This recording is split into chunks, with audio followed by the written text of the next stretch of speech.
Perhaps we need some outside universal threat to make us recognize this common bound.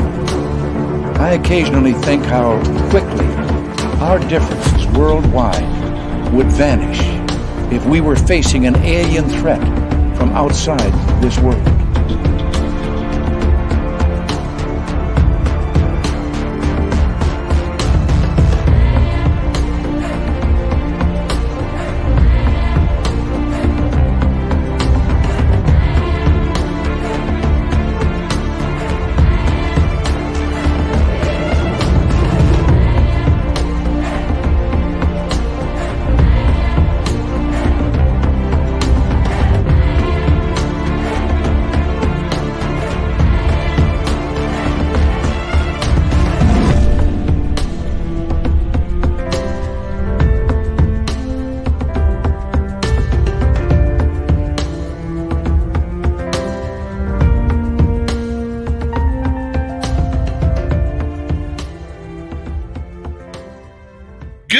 Welcome to Spaced Out Radio tonight. My name is Dave Scott. Very much appreciate you tuning us on in as we hang out with you and talk about the Bradshaw Ranch, cryptids, legends, monsters, Bigfoot, dinosaurs, and all sorts of ghosts. Hoodoo Tall is here with us tonight, and Dirty Filth is here with another great cartoon coming on up. Yeah, my Oilers. We'll save that for another time. All right, let's say hello to all of you guys. We got Ann B in the gold medal position. Nightmare in the silver, Sugar Britches with the bronze medal tonight. Hello, Roy Boy. Human Carl, a great veteran of the United States Air Force. Thank you for your service, Human Carl. We love you around here. Race Fan, how you doing? Race Fan will be signing autographs after the show. Line up to the left of the studio, if you don't mind. To the left of the studio. Lisa C., Brown Dwarf, Sugar Britches, and Mama Susan, nice to have you all here. Hello, Allison Singh and Kathy Evans, Stephanie Kenny Blankenship, how are you? Sweet Donna Spencer, nice to see you again. Hello, Donna. And Desert Rat. Luscious Jules is here. She's been on the DL, but we're glad to have you back here. Dutch Hank, Kurt M., the Michael Leger. Thank you for the phone call earlier, buddy. And Jenny, nice to see you. Lee the Bee is here. Lee the Bee will be signing autographs after the show as well. Line up to the right of the studio, if you don't mind. To the right of the studio. Monica, good to see you. And Simon in Australia, good to have you back. And there's Laura Lobbs and W. David Page. Stephen Edmond, good to see you.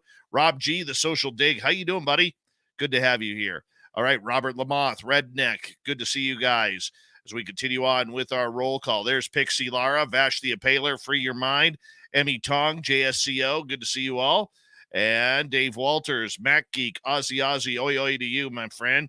Obi Flat, 1 week, man. 1 week. Well, a little more than 1 week, but God, are we going to hammer Taco Bell? It's going to be ugly. It's going to be real ugly down there, but that's okay. Vegas time is approaching. Matthew Goodka, Gizmo, Big J21, how you guys doing? Thank you for coming on in. Hi, Crystal J. And Glenn John McEnroe, the pride of Wimbledon. Good to see you. And who else we got? Scott Rosen, thanks for coming on in. Jessica, good to see you. Doug Shelby is here. The Doug Shelby has arrived, which means we can officially start this show. Blue Cruise and Sundance Kid, thank you for joining us. And River Dogma, good to see you. James Weston, thanks for joining us. Beelzebrad, always a pleasure, my man. Timothman and Wes Paul Holland, nice to see you both. Polaris sucks. Okay, that's why I'm an Arctic Cat guy. Let's see here. Kim Anari, Eddie Petch, and let's see who else is joining us. Big Logic, welcome to SOR Chat. Deb, thank you so much for kicking off the Super Chat this week. The Super Chat is a wonderful way to support what we do on this show on a nightly basis. So thank you so much. Hi, Izzy Stradlin. How you doing? Good to see you. Ian McFadden, good morning to you over in the UK, my fellow Commonwealther. And let's see, who else do we have here? I think we're caught up. I think we might be caught up. Love V Love. Political Foolishness, Kim and Nari. And Skip to Malou, good morning to you. And let's see here. Von Patrick, it's hurting, buddy. It's hurting. I know you're feeling. I'm feeling it too. Christine Lynn, thank you for joining us. Chairman Meow, you're actually early. And Dong Show, nice to see you. Let's set up the Spreaker chat room in here so that way we can let Bill WD-40 in there to lube us up for tonight's show, because you always want to go into a show nice and smooth. If you know what I'm talking about. Penman, right there. The rest of us, we just wait. I've got y'all. I got you covered. Got some serious woo happening tonight. Nancy Thames, how are you? We got like 10 seconds here before we're going to launch tonight. Hoodoo Tall, we're talking monsters and strangeness in Arizona. Our store is open on our website, spacedoutradio.com. Hi, Chillgasm. Do me a favor, everybody. Horns up. Let's rock.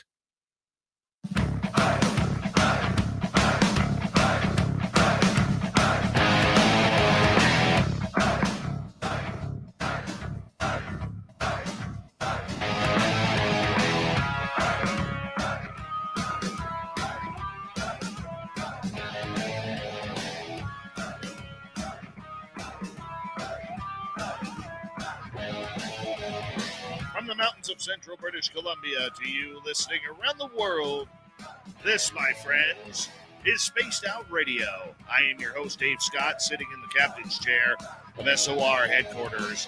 We welcome you to tonight's show on our terrestrial affiliates around North America, digitally on Odyssey Radio, TalkStream Live, and KPNL. All of our archives are free. Join us at youtube.com/Spaced Out Radio. Do old Davey the favor, hit that subscribe button. You can follow us on Twitter at Spaced Out Radio, Instagram at Spaced Out Radio Show, and on TikTok at Spaced Out Radio. Our website, spacedoutradio.com. We have a plethora of features for you. Rock out to Bumblefoot, read the news wire, check out our swag as well. Tonight's show is brought to you by Chive Charities. Help make the world 10% happier by visiting Chive Charities today. You can find them on our website. A power show of mystery is coming your way. Hoodoo Tall talks about the high strangeness of Arizona's Bradshaw Ranch.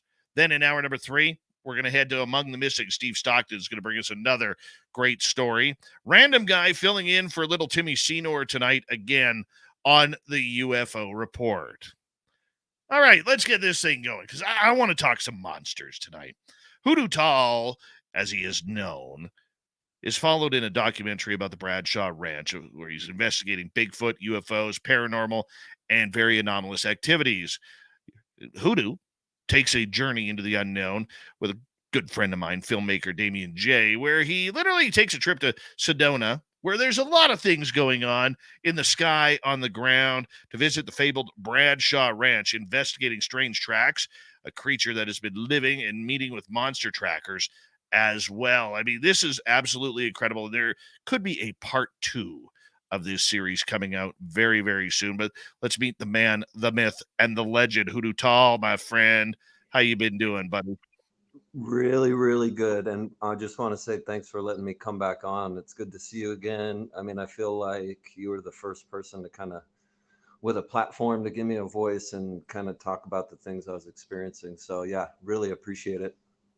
Well, the sad part for me is Damien J is going to join us in Vegas. You can't, though, this year because you got some other commitments you got to take care of. But, man, we're going to miss you this year, man. I'm going to miss you guys, too. And just so Filth knows, I still got the lucky $5 that he gave me in my wallet from last year. But the commitment that I made, I think you guys will appreciate. It's just working on Hoodoo Tall 2. I mean, it's gonna really be a lot more than the first one. It's going to be more of everything, and I just think a lot better. I mean, I moved out here. My last camp trip and investigation was in June. And then in July of last year, I just decided that if I really want to kind of enhance the encounters I was having, I needed to be here more often, because my idea was that the more familiar this stuff gets with me, the more I'll encounter it, and spending 1 or 2 trips a year out here wasn't cutting it. So I wanted to find a way to move out here, and so I could spend, a couple days a week at least out at Bradshaw Ranch. And so I've been doing that. Yeah. Go ahead. Oh yeah, I've been doing that. And the other benefit too was when I moved out here, the first kind of job I found was working as a ranch hand in exchange for rent.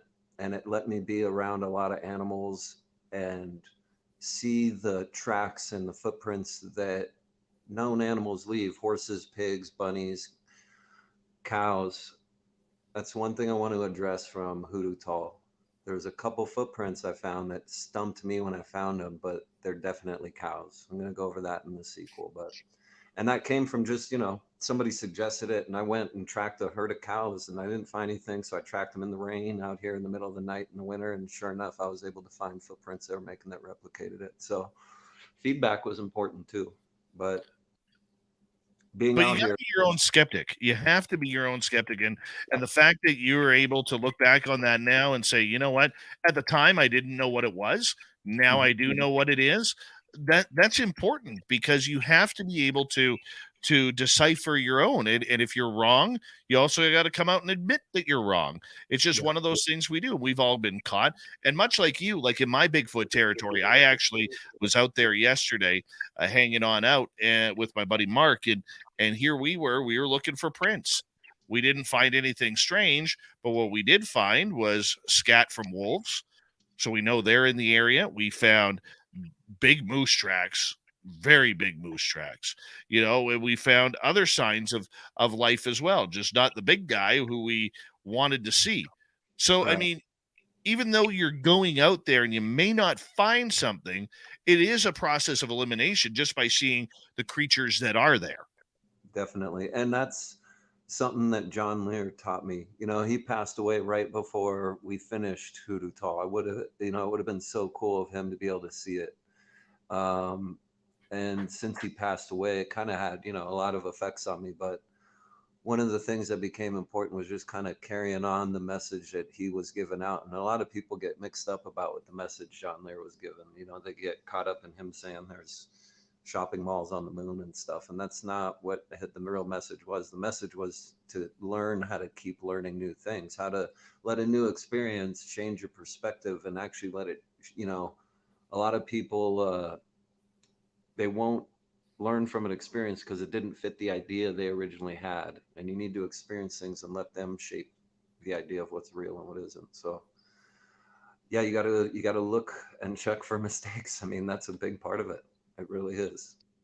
Why did you decide to really make this your life? Why have you hit stop in your everyday life to Yeah. make this your passion, your desire, your understanding of what needs to happen for you? I mean, that's a big commitment for anybody. Yeah. And it's a lot tougher of a commitment than I originally thought, because it turns out to be quite a solitary life you end up living.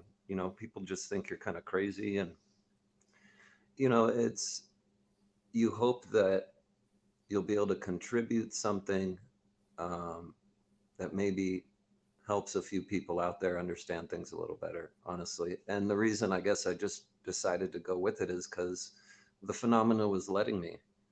Um, I never really had a chance to kind of fit in anywhere in life, just always been sort of a bit of a misfit. And this stuff, each time I came out here, I would honest to God swear, like, there's no way I'm going to encounter anything more. Like, it's got to be done. I've already seen so much out here. And then each time I come, more is happening. So even when I moved here, I thought, yeah, I mean, there's a slim chance maybe some new things will happen, but I was so wrong. So what would you like to hear about first? Well, Ghosts? we'll get into a lot of the ranch here as we go on through the night. But for you in learning this, I mean, I don't think people understand that you're a guy, you've had to learn everything from scratch, from how to track footprints to Yeah. what do you do when you have an encounter? What do you do if you see a UFO in the sky and a ghost on the ground at the same time? You have had to really start from scratch. How has that been for you? Um, I it's the hardest part is overcoming the initial fears you're obviously going to have with this kind of thing. And the way I did that, and the way I suggest other people do that, is starting to realize that that fear is generated by you not understanding what's happening around you. But that doesn't always mean you need to be afraid of it necessarily. Um, and once you do that, I think it makes you more open to the phenomena to start occurring for you. If they don't sense fear, you might be able to start getting some more. At least that's what I kind of thought and what I started doing. Um, none of none of it was really easy, honestly. And the whole point was to figure out what are we doing here? You know, what is this life all about? Because I tried so hard just to be normal and fit in. And that seemed really tough, almost impossible. I was like, almost seems like there's something else at work, something bigger that we don't understand or we don't see on a regular basis. And the first incident that made me know something for sure was happening that we don't get was I should have been in a car accident when I was 24, but there was just like a flash of light. And I was driving 80, me and my passenger, and a flash of light. And we were miraculously on the other side of all the cars driving safely away. And I was like, okay, that can't physically happen. And that's when I first met John Lear, was shortly after that. And he kind of, I felt I was going crazy, and he kind of made me feel sane. And then John and I, John, after years and years, he let me know his source of information, which is this guy named Lou. And so, John's gone now, but at least Lou's still around. I can have some conversations with him, and he kind of alleviates those fears for me too, because he's able to provide me a deeper understanding of what this stuff is. Right. And for you, as you've started to learn from the ground on up, you and correct me if I'm wrong. I don't see you as being a part of the UFO community or the cryptid community or the Yeah. paranormal community. You're kind of doing this on your own, in your own time, in your own investigation. Have you stayed away from the woo community to A on bit. purpose? And I get what you're saying. I really haven't been a part of that community. I haven't really been. I don't feel all that accepted by them. They seem to have this predetermined set of thoughts that they apply to things like Bigfoot and UFOs, and I wanted to not have that. I wanted to let my encounters develop my understanding of these things instead. Um, and I had to be in the place where I could have encounters, obviously, like the UFO encounters I'm having now, and I'm getting video of it too, um, are remarkable. I mean, I'm asking them questions and they answer me by flashing a light for yes. And it's I don't know how else to describe it to people other than it's magical. And if you like UFOs, you should come out to Sedona and see them for yourself. But yeah, teaching myself to do this was all just a matter of first getting over the fear and then making sure I'm not making mistakes, double checking my stuff. Don't make things up. Don't exaggerate things. There's a thing called UFO disease, and it's when somebody has a UFO encounter or encounter with something cool, right? And they get a little attention from it, and they like that attention. So then people want more from them. They don't have more, so they start elaborating, making things up, and I want to stay away from that. I want to stay trying to share just the physical evidence this phenomena is letting me capture. I'm not tricking it. You can't sneak up on this stuff. It knows what we're doing. It knows we're there. So I mean, I'm only going to be able to show you what they let me capture of them, but it's been more and more. Explain that. I think it's a very powerful statement that many people are not going to understand, that the phenomena allows you to see what it wants you to see, and that it's always there, and it's always up to the phenomena who's controlling the situation. Yeah, like the big feet aren't monkeys. I mean, I know it's easy to think that. I mean, it's easy to think Earth is self-contained and there's nothing else exists. And I think there's slightly a bit of ego there for all of us, to admit that there could be a lot more going on. And I think once you get over that, a lot more things start to make sense. But these creatures they can do things that nothing else on Earth can. They can walk through walls and walk through trees and leave 4 or 5 footprints and nothing else. And lately they've been mimicking weird sounds, and they're just not terrestrial creatures. There's so many reports of them teleporting and things like that. So these things are higher level beings. We're on the low end of the totem pole while we're living on Earth. And the best kind of concept I've come up with is that all of these phenomena, ghosts, Bigfoot, UFOs, what we think are aliens, they're all related in the sense that they're kind of these fringe effects of the Earth experience we're having. And they're really probably none of our business. Like, it's not up to, we're not supposed to be uncovering this stuff. That's not the point of our lives. I mean, like engineers of in the background, you rarely ever see them. They're always there doing their thing, but it's none of our business to be what they're doing. It's our business to focus on what we're focused on. But I don't know why I'm getting so many footage and encounters, but since I am, I'm just trying to do what I can to encourage it. Letting the phenomena kind of take control of you can be a pretty scary thing. When you are allowing something that is divine, if we could call it that, control Right. where you go, what you're doing that day, what you're going to see. I mean, for a lot of people out there, they think, hey, I'm going to go into the forest. I'm going to see something right off the bat. They spend like half an hour, 40 minutes out there, got nothing, and then they leave. And Correct. they're, how many hours a day are you putting in out of let's say every 100 hours? How much are you actually getting for evidence? It's kind of ridiculous, actually. So at the ranch, I probably managed to spend maybe 5 to 6 hours a week there. I would say on average, 80% of the time I'm finding something. And I know people that go to the ranch all the time and they don't find anything. So I don't know if they're just looking in different places. Maybe they just walk around the front yard of the house, but I go all over the place. And I've noticed that somebody set up trail cams out there.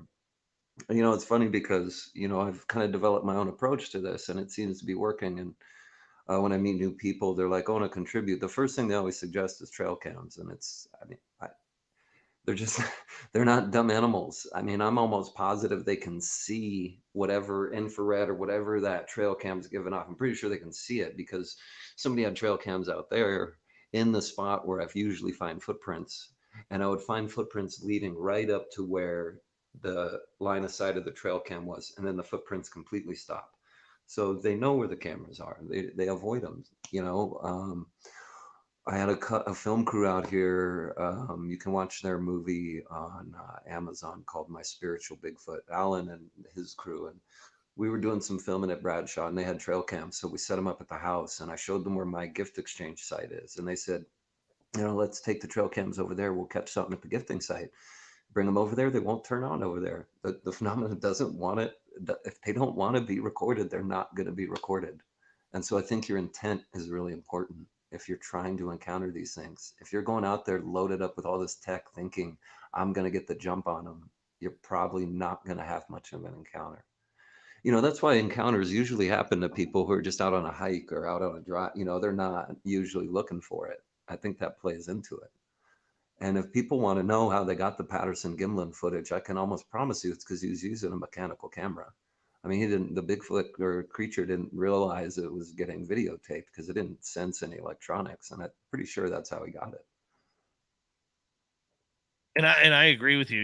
It's funny. I just bought my first trail camera a couple weeks ago, and I know I'm not going to catch anything on it. I already know that, but you have to have it just in case for the orbs or one makes a mistake. Or You not have only to. that, but what if it's a raccoon taking your bait or something? It's good to catch any kind of terrestrial animals in the area. So it's not like they're completely useless. They're definitely a benefit to them. Yeah. For sure. We got about 4.5 minutes before we got to go to break at the bottom Mm-hmm. of the hour. Hoodoo Tall is here. We're talking about the infamous Bradshaw Ranch. And as we start to turn the corner into Bradshaw Ranch here, maybe discuss why the ranch is what it is, where it's located. Give us a synopsis. So it's located, actually makes a triangular, it's about an 8-9 mile dirt road trip off the highway. It actually makes a triangle on the map with 2 ancient ruin sites from Native Americans. I've been finding pottery shards there too. We've been trying to figure out what makes that property special. And I've been able to actually do that now because I, made friends with this guy named Ben Lone Tree. And he's a retired scientist, engineer, and he's created his own devices so we can actually measure activity there, magnetics, electronics, and he just made an ion detector. And the readings we're getting in the front yard of the ranch house are as strong as if lightning is going off. I mean, so there's something happening in the ground or on the property somehow. And we're trying to see if that is contributing to the wild amount of phenomena that occur on that property. There's got to be a reason that that ranch has so many things going on. And so we're trying to add a layer of scientific data to the experiences. Like we've caught orbs on the camera at the same time we're getting electrical discharges coming out of the earth. So maybe those two things could be related somehow. But now, where's all that energy coming from out of the earth? We haven't gotten that far yet. We're still working on the ion detector. We've only tested it once now. Now, the fact that you are working on this ranch, is it private property? Is it something that you got to kind of skirt around? It's owned by the government. It's out in the middle of BLM land on a dirt road. I'm very mindful of the place. I kind of feel like I'm a caretaker of the place as it is. There's no signs that say no trespassing. There's a fence. I don't climb the fence. I just kind of go around it. I figure, I'm not trying to disturb anything or be a nuisance. I even try to clean up some trash and garbage out there when I see it and things like that. But, nobody's ever told me to leave. They'll see in Hoodoo Tall too that I'm starting to get followed when I go out there, which is kind of bizarre, but just I don't let them catch me. I know how to hide real good. So Well, that makes it a little bit more fun and interesting. What attracted you to that area? I started having giant primate creatures follow me as I was adventuring out here by myself. Came out for the UFOs, and these Bigfoot started following me. And so I started digging into any kind of Bigfoot encounters happening near Sedona, which finally led me to Tom Dongo and his research that him and Linda Bradshaw did. And it took me a couple years to find the ranch. Actually, you know what? Facebook had a memory for me today. It was today, 4 years ago, that the first time I ever set foot on the Bradshaw Ranch was 4 years ago today. Yeah, I thought that was kind of cool that we were going to talk about it on the anniversary of my first trip there. That is very, very cool. I mean, for people who haven't been out there, such as myself, what's it like? Uh, Odd. It's very odd. Even during the day, you kind of feel like there's a whole lot of things around you that you can't see, but you can tell they're there. I mean, and they'll come by, and I had a friend out there with me, and they flipped their headband off, and it went flying like 30 feet. As she was done, she wanted to leave. There's a lot of the places, the hair on your arm stands up when you walk by it. The property is very large. There's a ranch house. There's an old adobe house that was a homestead. There's a big orchard field. And then across the dry creek is the old movie set where they used to film Old West movies. They filmed like 50 movies there. There isn't much of that left now, but there's a lot of activity back there. And now that I've explored more of the property, it's the activities even off the ranch, even around the surrounding areas. I'm finding a lot of wild footprints. And I've been able to get 3D scans of them now because I have an iPod with a LiDAR scanner. Hold on right there, Hoodoo. We're going to go to break here at the bottom of the hour. Hoodoo Tall investigating the infamous Bradshaw Ranch in Sedona, Arizona. Monsters, UFOs, dinosaurs, and ghosts. We'll be right back on Spaced Out Radio.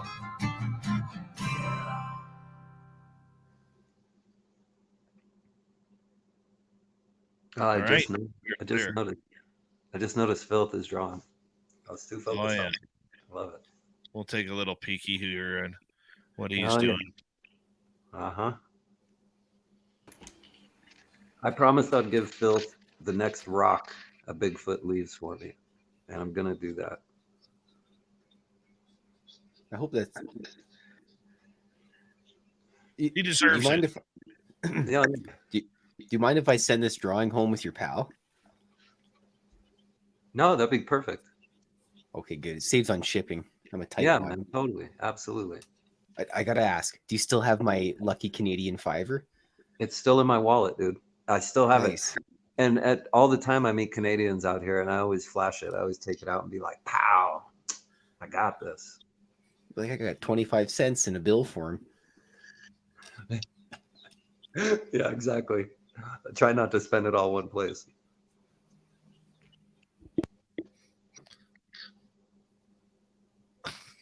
Dirty Filth just dropping the Canadian fivers like nothing. Dude, I mean, dropping them like they're paintings. Uh-huh.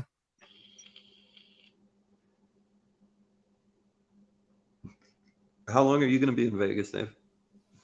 I arrive on the 18th around dinner time, and I'm leaving the Monday. Yeah. So it's only a 4-hour drive to get down here. I know, but that weekend there's a lot going on. Yeah, no, that's impossible for you to get out. Yeah, no. Yeah. It'll be if you had extra days. And Kira has me on a tight leash. My manager, she has me on a tight leash. So That's good. yeah.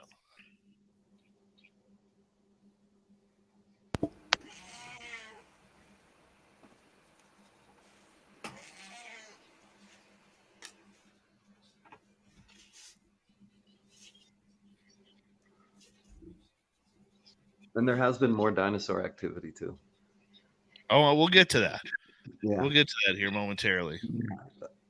I went there around sunset one night when I saw this one footprint. I was planning on staying throughout the night, and I saw this footprint. I was like, "Yeah, I'm not staying out here by myself with that thing out here. No way." Right?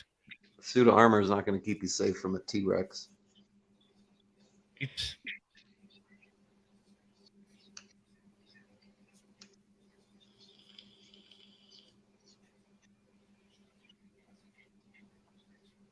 Now, was it plate armor or chainmail armor? Leather. A combination of both. Oh, leather. Yeah. It's all black Redeemed. leather. I look like the Witcher when I put it on, man. So to dye your hair white now. I know. Since I had the armor already, I went as the Witcher for Halloween a year and a half ago. I got a wig though. I got a white wig to wear, and the wig was terrible. I gotta say. I think a mop would have done better. It's a little more realistic. Get some grit and dirt in there. Yeah, But- yeah. The Witcher costume also doubles if you ever want to play an Elric as well. Oh, that's a good point. That's a good point.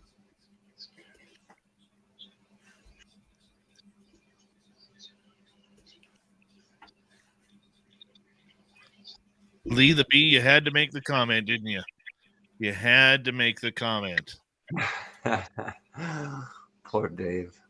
Lee the Bee is about to be blocked from SOR's chat room right now. That's all right. I'm West Ham United, but we just beat Manchester United, so it was a good weekend. What is that you speak of? Proper British football. I don't understand. You're not talking English. Oh, I'm not talking American. I'm Canadian. I'm Okay. trying to figure out what this non-sporting activity you're talking about is. Hey, man, new jerseys every year. How fun is that as a fan? You get a new kit every year. Oh, thank you, Mennonite Abe. I can feel my allergies coming on now that he's ruined the show. Oh.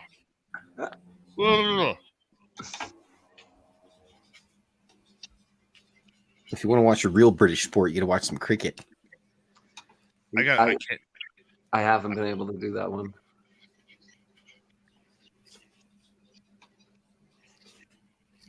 All right, we got about 35 seconds. Thank you, Deb, for kicking off the super chat tonight. Very much appreciate the love. It's a great way to support what we do on this show on a nightly basis. So thank you very, very much. And of course, our store is open at spacedoutradio.com. So check it on out. We got great swag there. Got great swag. Okay, people, that's enough soccer talk in the chat room now. Okay, let's get back to normal here. Here we go.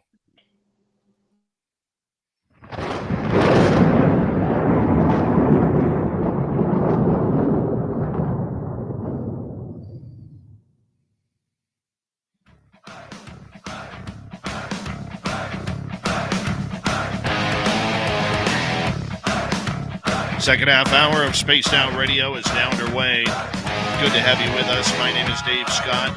Very much appreciate earning your listening ears. Want to remind you, if you've missed portions of this show or others, check out our free archives by going to youtube.com/Spaced Out Radio. Do old Davey the favor, hit that subscribe button. Our website is spacedoutradio.com. We have a plethora of features for you. Rock out to Bumblefoot, read the news wire, check out our swag as well. Follow us on Twitter at Spaced Out Radio, Instagram at Spaced Out Radio Show, and on TikTok at Spaced Out Radio. Here we go, big time with Hoodoo Tall. We're heading down to Bradshaw Ranch in Sedona, Arizona to learn all about this place and the strange happenings that go along there. In fact, this place changed Hoodoo so much, he actually moved down there from California because he needed to learn. He needed to know. And that's where we are today. Hoodoo Tall, welcome back to SOR. Thank you. All right. We're going to get you to talk just a little bit louder. I know you got one of them soft voices, but I'm not used to people letting me talk. I know, buddy. But unfortunately on radio, your voice is kind of important. It's one of those dichotomy things. Yeah, good point. Good point. Exactly. All right. What for you, Bradshaw Ranch is very important in your life, and it's something that you have given your passion to. We hear though so much about Skinwalker Ranch up in Utah. Everybody knows the television show and everything weird and strange that's happening there. In your opinion, is Bradshaw Ranch much like Skinwalker Ranch? The main difference I see is that nothing at Bradshaw has been mutilated or hurt.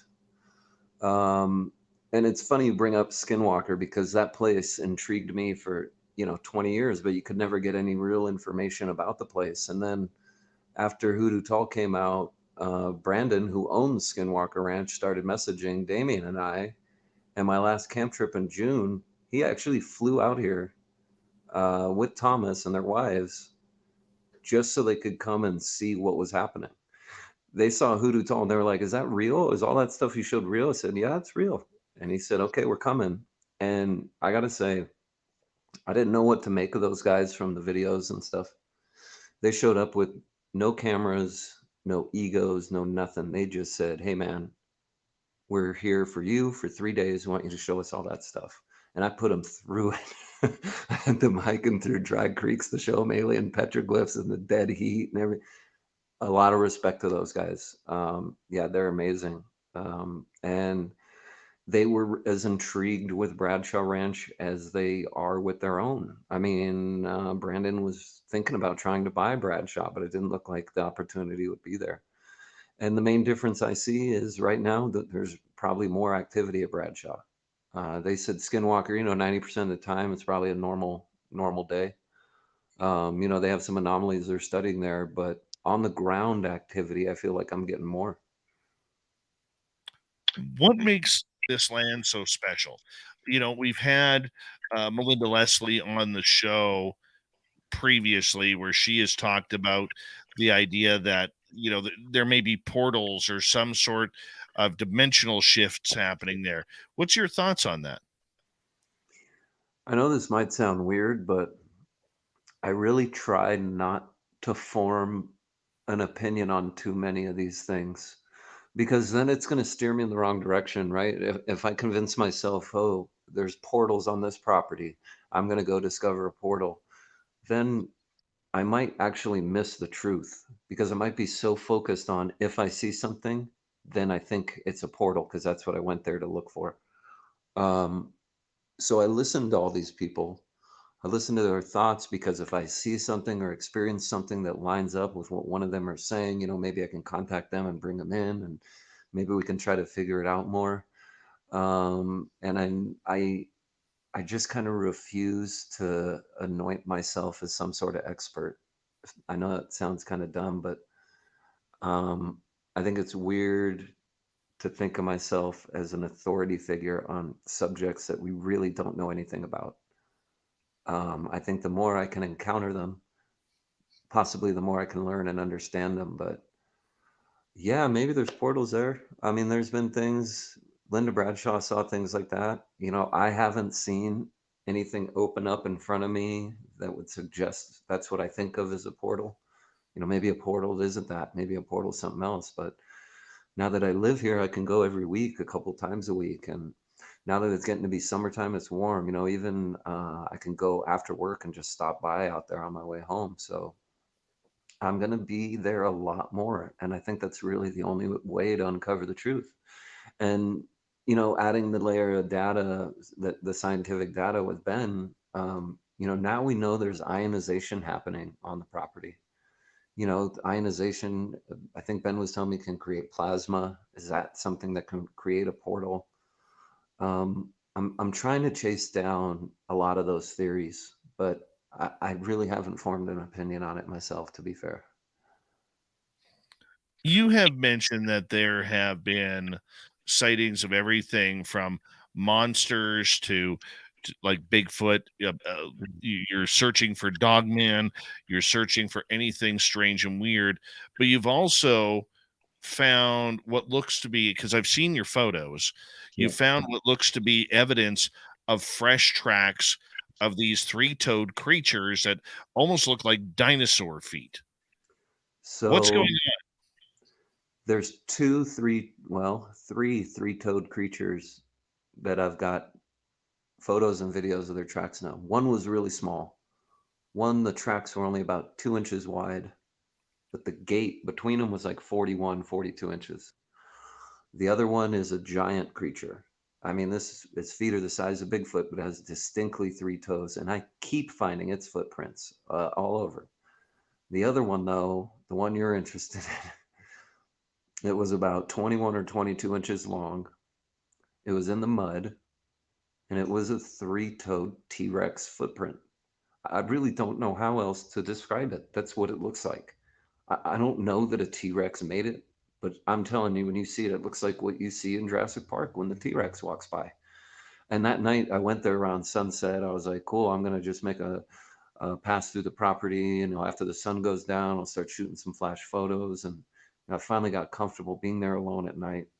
And so I saw that footprint, and honestly, I was like, nope, I'm leaving. Like, there's no way. There's no way I'm going to be out here alone at night if there's a T-Rex walking around. I'll take the Bigfoot, but a T-Rex, that's too much even for me, I think. I don't know what I would do. I've encountered Bigfoot now twice face to face, and I can handle myself with that. A dinosaur, I have no idea how I'd react to that because it just seems so far fetched. It does, but I keep finding the tracks like Brontosaurus type and T-Rex type. I, you know, I And wish it as existed. a skeptic to that, how do you know they're just not there, that have dried into the dirt and been there for, I mean, that ground is solid there. I Yeah, mean, how no, do you, these are in like parts of the ranch I'm in all the time. Places like I kind of have a path I take through the property when I get there. And it's kind of the place I hit the spots where I know the footprints kind of tend to show up. I go to my gifting site, and because they're not there the day or a few days before, and they're in fresh dirt. It's not rock or anything. This is there. A lot of times there'll only be one or two because there isn't a lot of fresh dirt the places they walk. And so um, sometimes I see things where it's matted down the grass. Twice now, I have video of it. A 12-foot tall Bigfoot laid down in the grass right outside the front of the Bradshaw house. And it lays down with its hands on its chest. and I guess it's looking at the sky. The funny thing is, Linda Bradshaw in the book that her and Tom Dongo wrote, Merging Dimensions, she talks about exactly that. She said she saw in the dirt a body impression the Bigfoot left, and it was had its hands on its chest, and it was laid there. And I've been finding that too. So yeah, you can't only look in the dirt; you got to look in the grass too. You really got to teach yourself, and you got to go a lot, and you got to see what's there normally, and that way you notice when something's different. It's tricky, but it just takes time, patience. Out of everything in your mind's Rolodex, thinking about the possibility that there are dinosaurs walking in the Arizona desert. I mean, have you been able to maintain any sort of reality? Yeah, I'm going to use that word very loosely, okay? Yeah, no, Because that's a good choice of words. okay, Like rational reality. Yeah. rational reality. Maybe it's slowly starting to change a bit.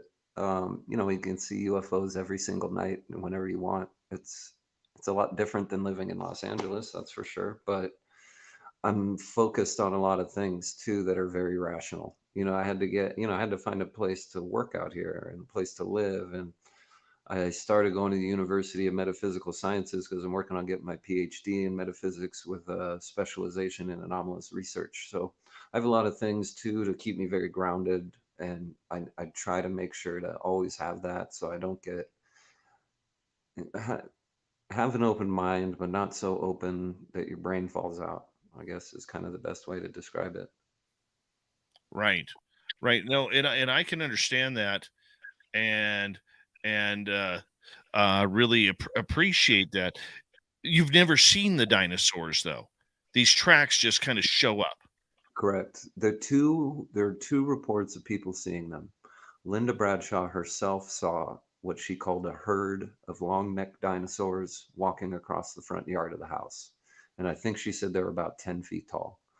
The other one, they saw a two-legged dinosaur, like a T-Rex, from the back only as it walked into some trees. So they only saw like its back and its big tail and its legs.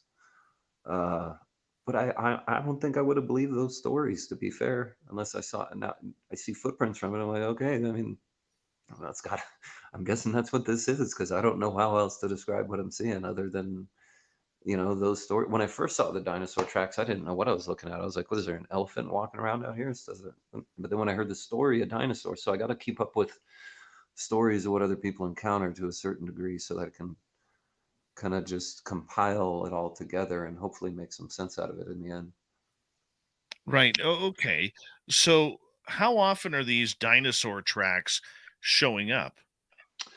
I would say they show up the least, maybe once every month or two.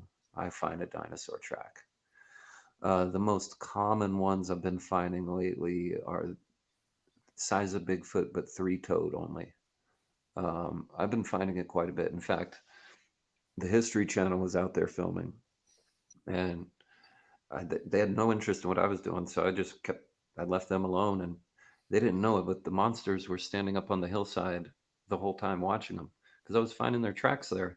Each morning I would go out, go around the film crew, go up to where I thought they might be, and sure enough, the three-toed creature would just stand up on the hillside and watch them. So I don't think they got any creature footage because the creatures looked like they were just avoiding them. But the three-toed one is, I mean, is there just a Bigfoot that has three toes, or is this some completely different creature? I have no clue yet. Hopefully, here's the other thing. I'm testing whether or not having electronics on me affect the phenomena. So now I'm doing what I call going in dark, where I go into the ranch at night, late night, without anything. Um, no camera, no light, flashlight, just literally myself. Um, that's hair raising. I'll tell you right now. That messes you up. I've taken a video when I came out and got back to my car. I just started recording me talking of what I experienced while I was out there alone. And that's pretty weird stuff out there. But I think that's what I got to do in order to really encounter one of the creatures. I When don't you have, know. I don't know if I could do that. Like, dude, I get scared going into my backyard at night. Yeah. because I know there are animals way bigger and stronger than me Yep. that are walking around my area. To Oh, be able to walk into this area, yeah. and I mean, how far away are you from your vehicle? Yeah. There's no quick out when you're at the ranch. I usually park my vehicle 100 yards from the entrance of the ranch so that it's not obvious I'm there. And from the entrance to the ranch, you got another 100-yard walk down to the ranch house. And then it's probably another 300 yards out to the gifting site. So, I mean, if I'm out at the Bigfoot gifting site, I'm not getting to my car. Whatever comes out's getting me. There's just no way. And that's why it's hard to convince people to go out there with me in the middle of the night. There's no quick out. There isn't. It's it's a weird feeling to make yourself that vulnerable just to try to get a better understanding of things.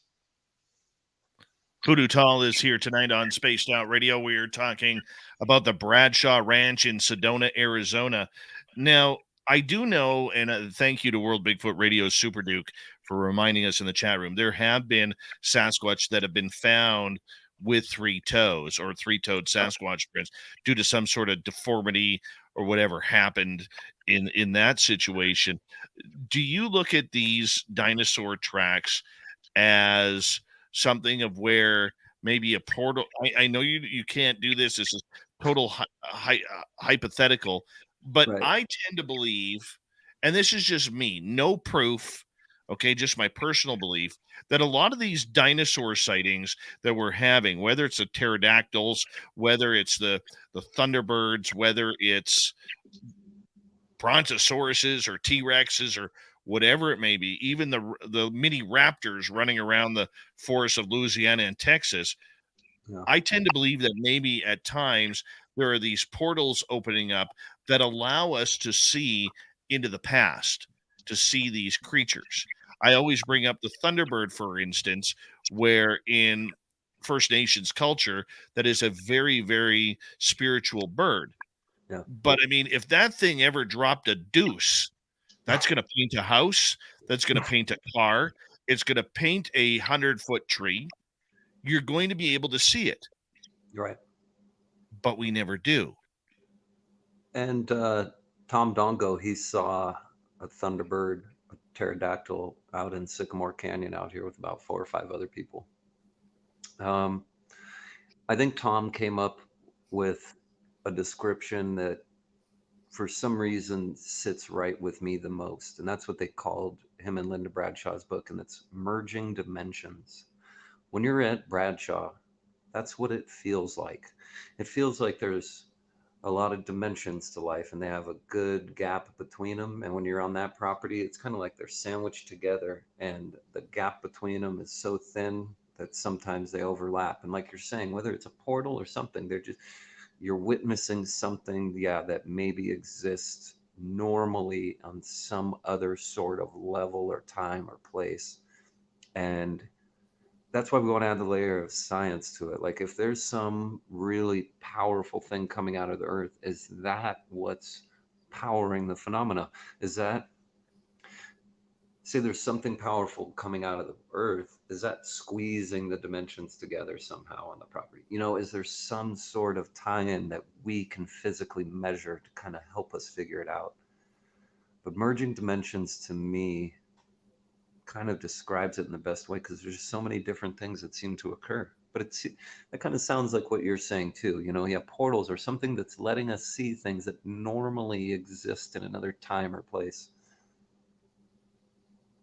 I get that. I get that. So besides these dinosaur prints, what other strange anomalies have you incurred since you moved there? So for the first 6 months I moved here, I worked as a tour guide for Jerome Ghost Tours in Jerome, Arizona. And man, I tell you, I thought, okay, this will be a cool job. I'll know some history of the town. Maybe I'll get a ghostly encounter at some point. And I mean, there were, lots of days I'm doing like 5 tours a day. And I'm not kidding you. There wasn't a single tour I gave where the ghost didn't show up. And after 3 weeks, they knew my name. I mean, we'd turn the spirit boxes on the first location. Hi, Jay. You know, they'd say all this stuff. So they would open and close doors for me. I would play this game with a tennis ball where they would push it back and forth in the old high school. You go into the cemetery, EMF detectors going crazy, but we would have full conversations with ghosts. If you're into ghosts, you need to go to Jerome. Jerome, Arizona used to be the biggest copper mine in the world. And there's more copper in that mountain than they ever pulled out. And my science friend, Ben, he told me copper is really conductive. It's probably what's powering all the spirits up there. I can't believe that didn't dawn on me earlier. And then there's some witches. I don't know how else to describe it other than witches. I was at Bradshaw. I was in the back end of the property, and I heard this cackling, like a woman's voice cackling. And it was loud and obvious. I really thought there's somebody over there. Like, to me at first, I didn't think it was something anomalous. It was so loud and obvious. I was like, okay. So I started walking in that direction. And then I heard distinctly loud 3 to 4 women's voices playfully laughing. I mean, I'm in the middle of nowhere. I'm not even on the ranch property at this point. And I walked in the direction, and all I found was a giant tree branch that had been snapped, another tree branch going across. All the bark had been peeled off of it, and a giant 3-toed footprint in the ground.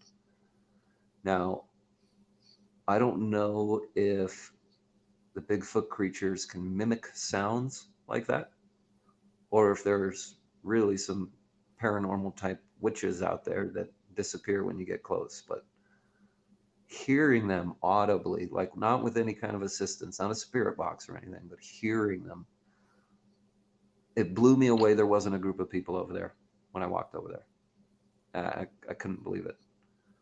The ion detector that Ben Lone Tree made also was so shocking. We didn't even know if we'd get ion detection in the property, and when we first turned it on, it was literally off the charts. We had to turn it down just to scale it down so we could actually see how much it was detecting. And we're going to go over that in Hoodoo Tall too. There's going to be a lot of that. And even more petroglyphs. You know, I really didn't think I'd find more weird petroglyphs, but boy, did we find some weird ones. I've now, in the space where I found all those other weird ones, I've now found a carving of a UFO, more carvings of aliens. These ones have little horns and they're waving up at the sky. Another Bigfoot carving. And this thing, it's in the area I've been 100 times. The only reason I found it is I made a friend named Flavia. This woman is fearless. She was like, yeah, let's go to the weirdest place at midnight. I'm in. Let's go see if something shows up. It was in the middle of winter. There was snow everywhere. So we went to try and encounter Bigfoot where the petroglyphs are. And I started moving the snow off the rock. And sure enough, the rock I didn't see petroglyphs on before. It's covered in them. The snow was filling them in. I have footage of it. But there's another carving of Bigfoot there. And then as Flavia and I were there, I was doing these whistling sounds. And then something whistled back at us. Clear as day, it whistled with lips. This thing had lips. And then we heard tree branches breaking and then grunting. And then we heard it up on the top of the ridge above where we were. And then so when we started to leave after the sound stopped after a while, we started to walk out of the dry creek. And I looked up on the ridge line and I could see it standing right there. I mean, it was dark, but I could see its shoulders and its head, and it was kind of moving back and forth, looking at us like this. And so I had stopped Flavia and I kind of nudged her a bit and I said, do you see it right there between those two trees? Do you see it right there? Because she's a really, really smart woman. She's not going to just make it up. And she looked and she sat there and she looked, and then she looked at me and she was like, yes. And I was like, okay, I'm not a crazy person. There's really a giant creature following us. So. And on that note, I'm going to get you to hold on right there, Hoodoo, because we are going to go to break here at the top of the hour. 1 hour down, 1 hour to go. With their good friend, Hoodoo Tall, investigating the mysteries of the Bradshaw Ranch. Dinosaurs, Bigfoot, Thunderbirds, ghosts, UFOs, aliens. We are all in it in hour 2 of Spaced Out Radio. Stay tuned.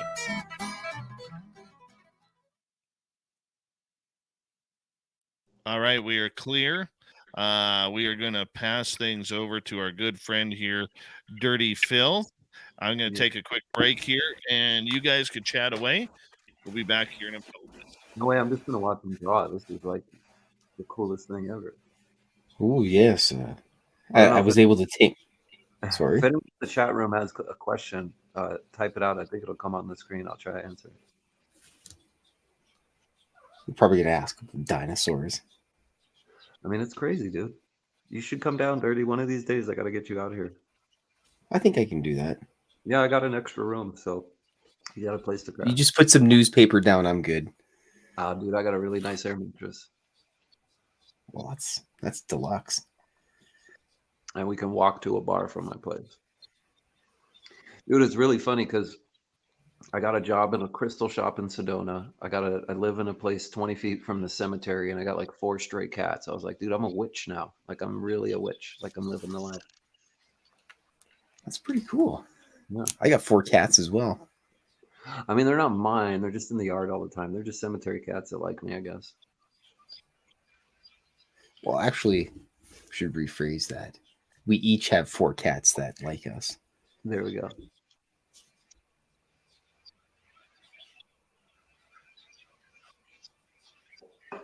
I know more about rocks and crystals now than I ever thought I'd know. I'll tell you that. What's your favorite hunk of rock in the entire world? If you had any flavor, you could always just conjure up of some sort. My favorite type of rock, probably malachite. It's really green, forms around copper. When you get it in this raw form called velvet malachite, it looks really, really awesome. But there's a lot of good ones. Sometimes it's depend how it's shaped. I mean, every hike I go on out here, I come home with pockets full of cool rocks I found that really aren't that cool. You ever notice it seems like you pick up a cool rock, you bring it home, it's not the same rock that you carried home? Yeah, oh yeah. I did find one though the other day that looks like a wolf head. It was really weird, dude. I was at Bradshaw. I was walking through the dry creek, and all of a sudden I got crazy lightheaded, like almost passed out. So I stopped what I was doing, and when I looked down, there's just a big rock that looked like a wolf head, and I was like, all right.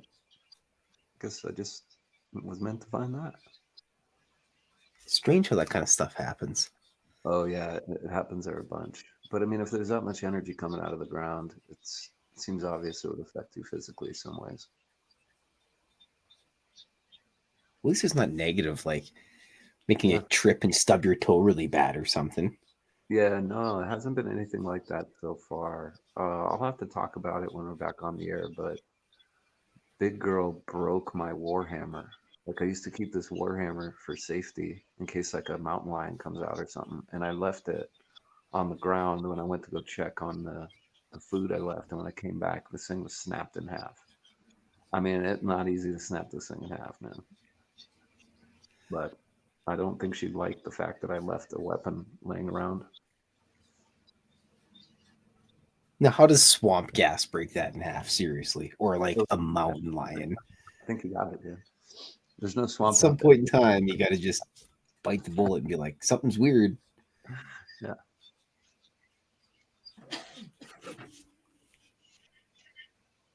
Swamp gas. Hi, Zoria. How you doing? All right.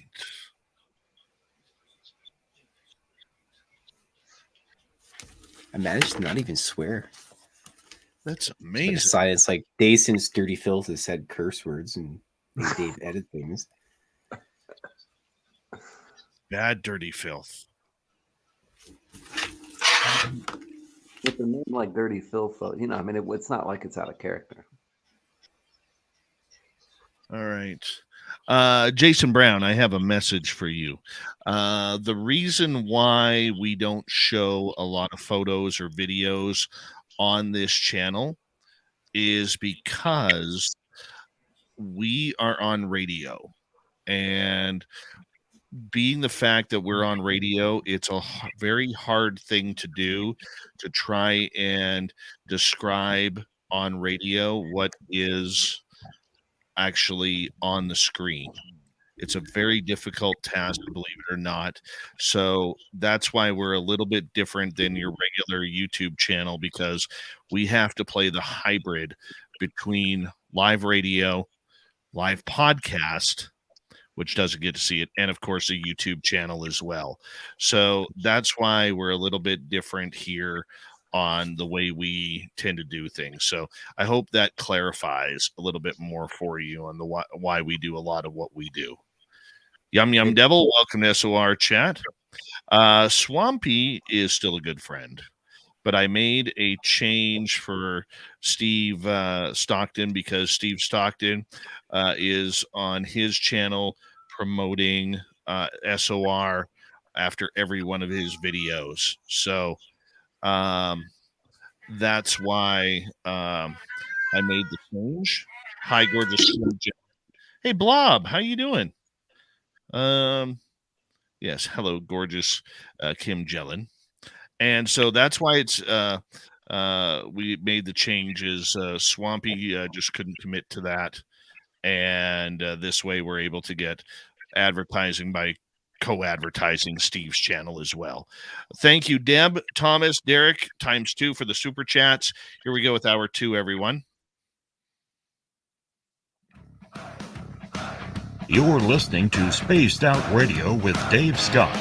Follow Dave on Twitter at Spaced Out Radio and on Facebook, Spaced Out Radio Show. Hour number 2 of Spaced Out Radio is now underway. My name is Dave Scott.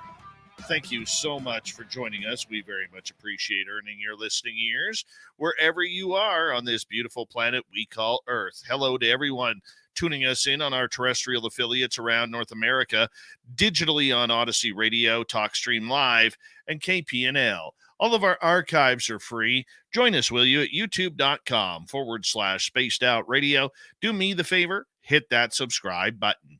The Desert Clam has set the password for tonight in the SOR Space Travelers Club. Iconology. Iconology is your password. Use it wisely, space travelers, as the Clam sets the password each and every night right here on Spaced Out Radio. Our website is spacedoutradio.com. We have a plethora of features for you. Rock out to Bumblefoot, read the Newswire, check out our swag as well.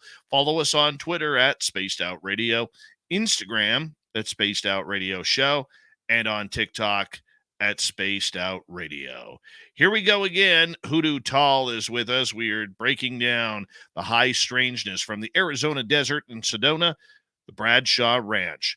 Dinosaurs? Do you believe that? Yeah, you don't have to, but the evidence may show differently. Sasquatch, UFOs, Dogman, they're all there too. And let's not forget about the ghosts. Hoodoo Tall, welcome back to Spaced Out Radio, my friend. Thank you, sir. Yeah, some of the UFO stuff. You want to go into some of that? Yeah, let's get into the UFO stuff. So the one good thing is that now I have an attachment so that I can film through military night vision, which is really letting me capture a lot of cool things. I probably have 200 videos since I moved here, and 6 months ago or so. One of my really good ones was footage of 5 craft flying in formation. I mean, I would love somebody to explain to me how that's a satellite. Now, keep in mind, I use a satellite tracker. I mean, we've done the homework with satellite technicians, and, there's 3 to 4 of them every hour in this part of Arizona. We know that we've counted them, we've gone through all that kind of thing. What we're filming and looking at are 40 things an hour. It's not like you have to wait a long time. And to see 5 of them in like this extended triangular shape was really awesome. And I probably got like a minute of footage of them going by. And then the last few times I went out to film, they were answering questions. Now, here's the thing with some of these craft. They flash a bright light.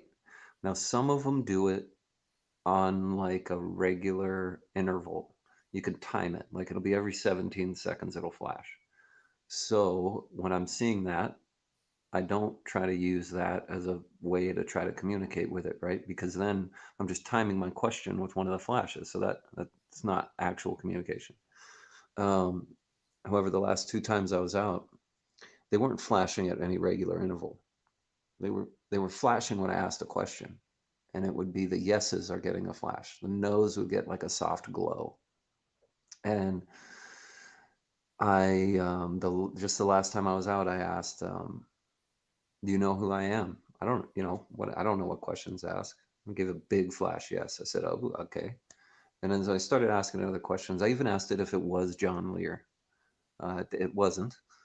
And then I said, "Can you form a formation?" And it said, "Yes." Now, at this point, I'm with Melinda Leslie on her tour, but now she'll let me film through the goggles while she's kind of giving her introduction talk. So I'm the only one with night vision at this point. So I'm asking this thing questions and it's replying. And I said, "Can you do a formation?" It said, "Yes." And then I said, "Okay, can you come flying by as doubles?" And it says, "Yes." So I kind of cut the video there. And then within a minute, I think, it was so bright, even with a full moon and no night vision. Melinda and the other people without night vision could easily see it. It came by as two big, bright, huge, slow-moving doubles in tandem flying together, man. I mean, I got like a minute of footage of that too.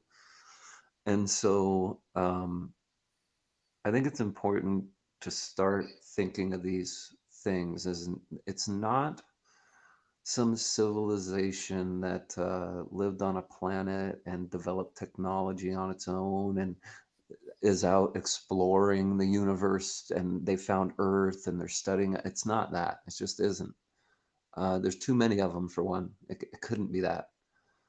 And, I came out here because of the things Lou Baldwin taught me. And it was, he was more along the lines that, Earth is like a big soul project of it, essentially. We all come here as souls to work on certain things. And, there's a lot of infrastructure that is needed to run an operation that large. And so I figured, okay, if that's true, then there's going to be a lot of UFOs, because if there's higher level beings tending to all the children down here on Earth, I mean, it's going to be a lot of them. And so when I came to Sedona, that was what I was trying to see. Not only could I see a UFO, but are there loads of them if you go to the right place? And here there are loads of them. I had my first daytime sighting.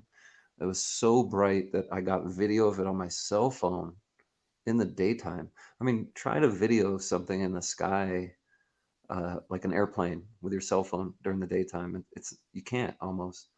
And this thing, it was really bright on even with my cell phone. And so that was a cool element too. That's something that wouldn't happen unless I would have moved here. And it's so repeatable, and I want more people to understand that if they are interested in this thing, in this subject, they should just plan a trip to come here and see them, because it really isn't anything else like seeing them. It really is magical experience. What kind Um, of craft are you seeing? so I've only seen the physical craft one time. All I'm seeing at this point is the discharge of energy coming off of them. They look like big balls of light in different colors. Right. Um, I was with Melinda when we saw the actual physical craft, and it came flying over a number of times. But when you looked at it, you just see the light bending around it, like Bob Lazar talked about. Um, and without night vision, you couldn't see it at all, not at all. And then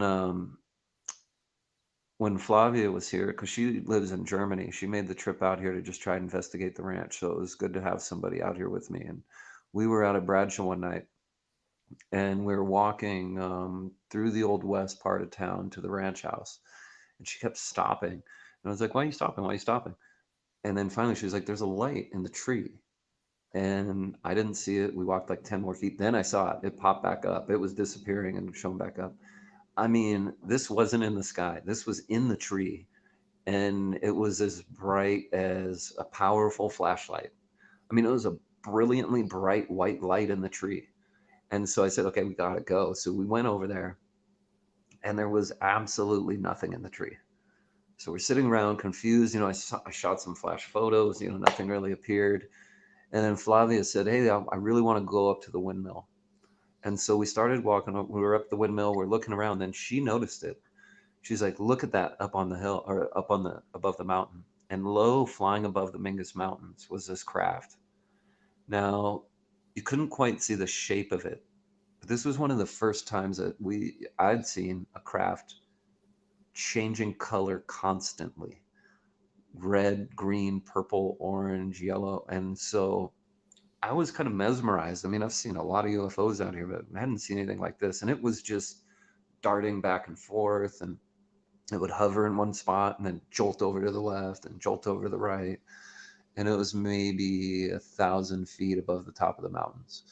And so after like 10 minutes, I said, okay, this is ridiculous. I'm getting my tripod. So my tripod was in the ranch house. We went and got my tripod. I set up my camera and started shooting like 30-second exposures of this craft. And the only bummer is that it flashes so many colors that in the photos, it just looks white. However, in the photos, I got photos of this thing changing shapes. I mean, it's really bizarre. It goes from this big bright orb to this thing that kind of looks like a squid shape. And I don't know if that's the craft itself changing shape, or if it's some sort of energy field around it that actually changes shape. But they definitely change the way they look. The other weird thing too, and man, I almost don't even want to bring it up because people are just gonna be like, it's just I've been hearing from people that UFOs disguise themselves as airplanes. So I'm like, okay, I mean, how do you go about trying to figure that? I mean, it looks like an airplane. So there were a few of us out at Bradshaw one night, and it was nighttime, and sure enough, this big, huge ball of amber light starts silently going through the sky above us. And we're all watching it. We all know exactly what it is. We see them all the time. And right as this thing gets right above us, it completely changed into a normal looking airplane. Suddenly it just had wings. It had a strobe light on each side. And all of us stood there with our mouths open, like, that wasn't a plane the whole time we were watching it. And we would know what airplanes look like. We see them all the time out here. So these craft might be way more complicated than we give them credit for. But that would make sense, I mean, if they're, the engineers and the infrastructure behind Project Earth, for lack of a better term, they don't want us to, they're going to have things designed to be hidden from us. Our goal as individuals isn't to come here to discover UFOs are real. We come here to get rid of our personal baggage and our insecurities and learn to mature our soul and, become something better eventually. And go up and live with the adults of the cosmos, I guess you could say. Well, we hope. Yeah. What were you going to say, Dave? I said we hope. Yeah. That's the way it is. The curiosity that I have for this ranch is the fact is every time you go on that property or near the property, you don't know what you're expecting. I mean, how is it for you going there? Say you're preparing for a Bigfoot sighting or you're going there to look for Bigfoot and the UFOs show up, or that doesn't even change. Maybe it's something else. Yeah. So I learned to give up having that kind of intent. When I go there, I'm not looking for UFOs. I'm not looking for Bigfoot. What I tell myself, I mean, sometimes I even say it out loud when I'm going there, is that, I hope that I'm welcomed there by all the things that, exist on the property. And I'm coming there hoping I can have an encounter that will teach me something more about existence or myself or life or something like that. And then I feel that's my roll of the dice. And, then I start making my rounds, and, my rounds have gotten a lot bigger now that I've gotten more comfortable with the place. But there's other people out there, and I rarely ever run into them. I just see evidence of them. And there had to have been military out there one of these times, because I was way out on far end of the property, and there were boot tracks everywhere. It's like a whole platoon of boot tracks, man, that just tore up the whole property. And I saw a large armored military vehicle with a 50 cal on the top, with a police escort, turning out onto the ranch road one day when I was driving into work. So, oh, the sniper. I got to tell you about the sniper. Okay, what's the sniper all about? Yeah, this is weird. It was just about sunset, and I was just walking up to the front of the property where there's kind of like a fence and things that I usually just kind of walk around. And first, I want to say that I have a friend who's used to be a Marine Scout sniper, and he's a good friend. And he's one of the toughest people I've ever met in my life.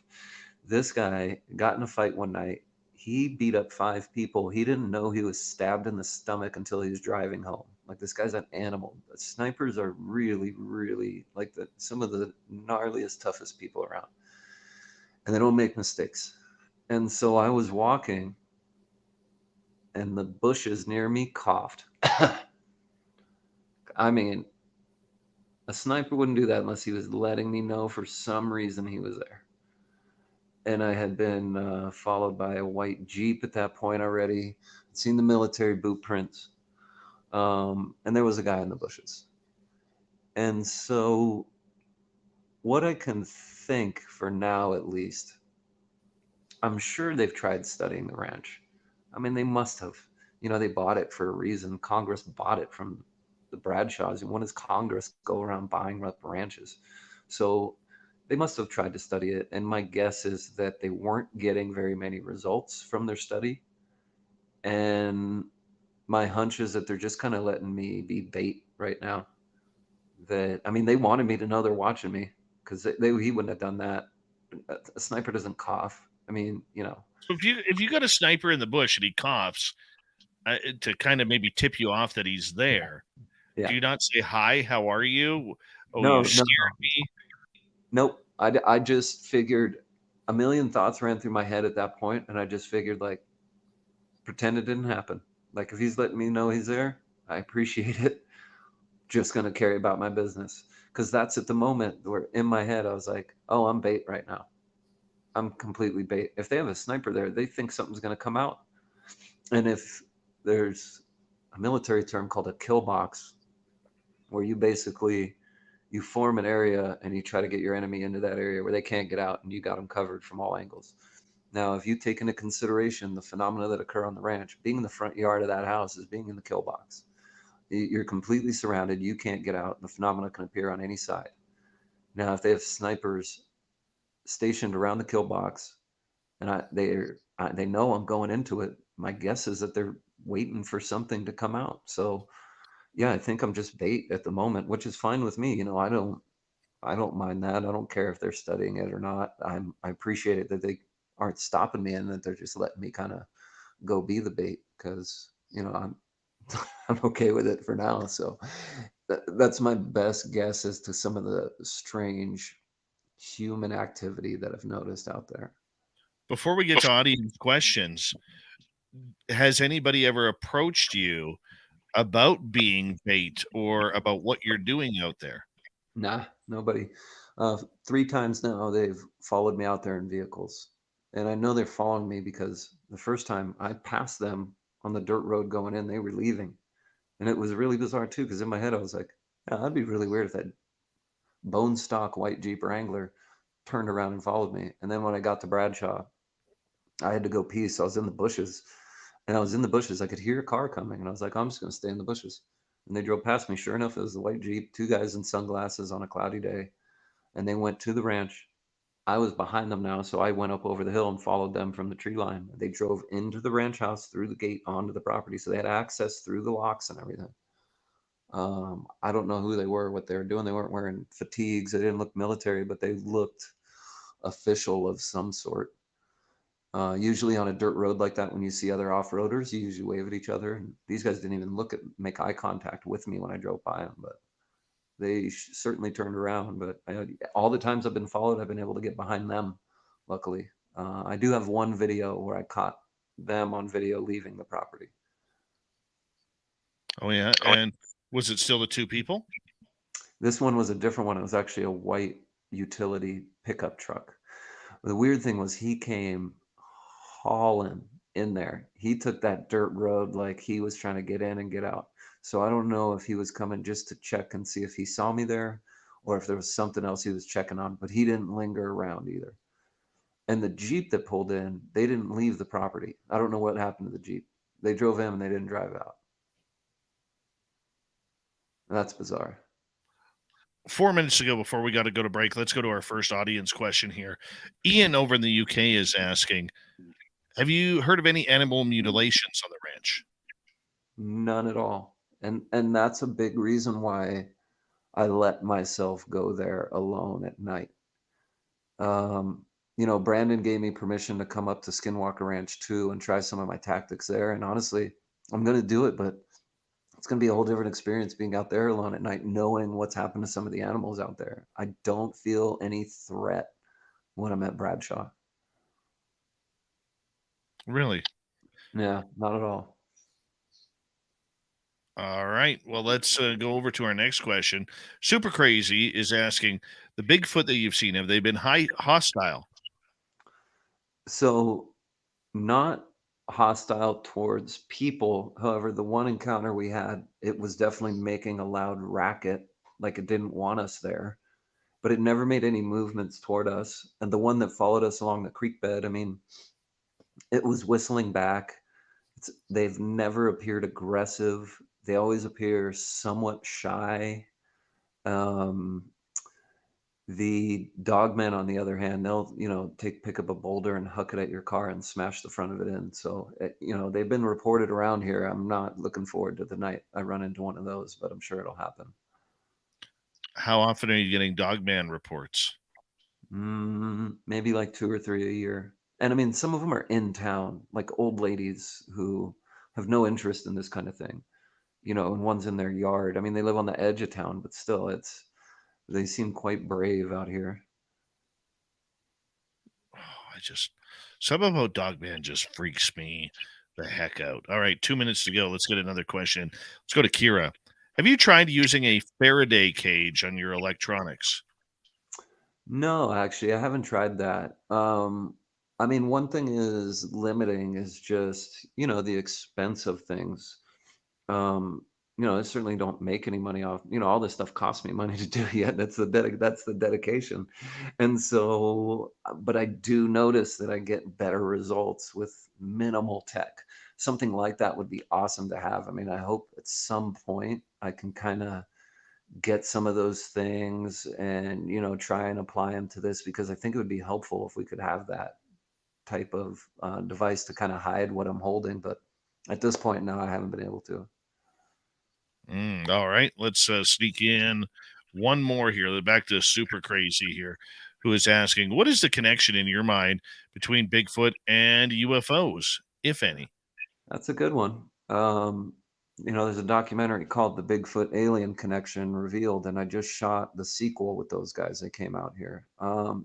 If you want my honest opinion on what I've seen so far, the Bigfoots are not native to Earth. They're very high level.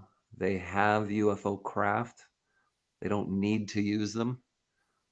They have the ability to kind of transport or teleport, it seems like, but they have the craft too. And in my mind now, I think a Bigfoot's more like Chewbacca than a big monkey. Like in Star Wars, it's not weird when you see Chewbacca flying a spaceship. And I know it's not that, but I think it's closer to that than Gigantopithecus. It's I think they're heavily related. I think they go hand in hand. And on that note, I'm going to get you to hold on right there, because we are going to go to break here at the bottom of the hour. We got Hoodoo Tall until the top of the hour here. We are talking about the high strangeness found at the Bradshaw Ranch. If you're ever down in Sedona, Arizona, and you're into the woo, it is someplace that you have to visit in order to see the strange and the weird. Hoodoo Tall returns for the next half hour on Spaced Out Radio. Stay tuned. We're coming right back. What a great show so far.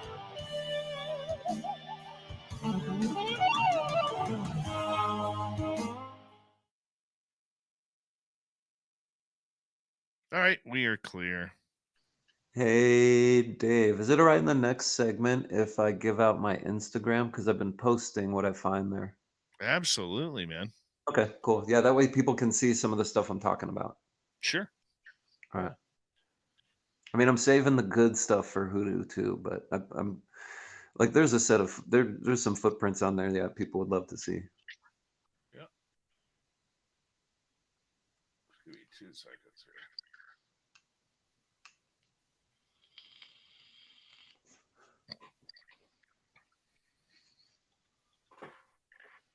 here. Look at that painting. Wait, what is it? I can't read what the painting says. Hold on. Let's make it big here. Hold on. I was actually hoping to see a dinosaur. However, this is okay. I love it. I love that he's got a cup too.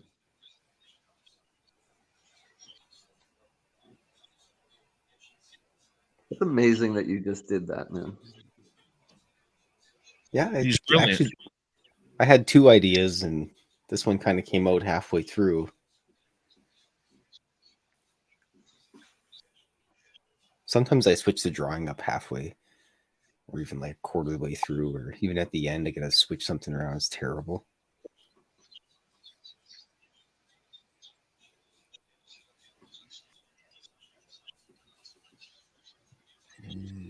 See, it's those dinosaur tracks from the last time. Dude, I might have to see how much it would cost to have you do a Hoodoo and Bigfoot calendar. Just all Bigfoot drawings. Like your sexy French girl drawings or regular Bigfoot drawings? Sexy French girl, dude. That's an option. If that's an option, we're taking it. At the very end, there'll be like this secret page at the back. All right. I'll show our now that we're on break here, I'm going to quickly show our audience some of your evidence that you've got here. Let me just share a screen here.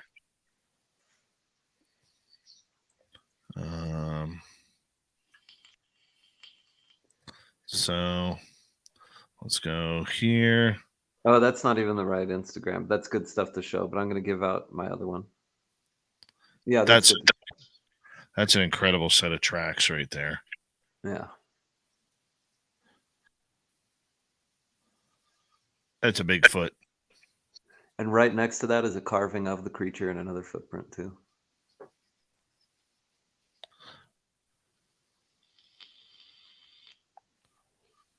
Boom. What prints are we looking at here? No idea what those round ones are. Go to the Instagram that's called A Baby Raven. All right. That's where I've actually been posting. All right. A baby raven? Yep.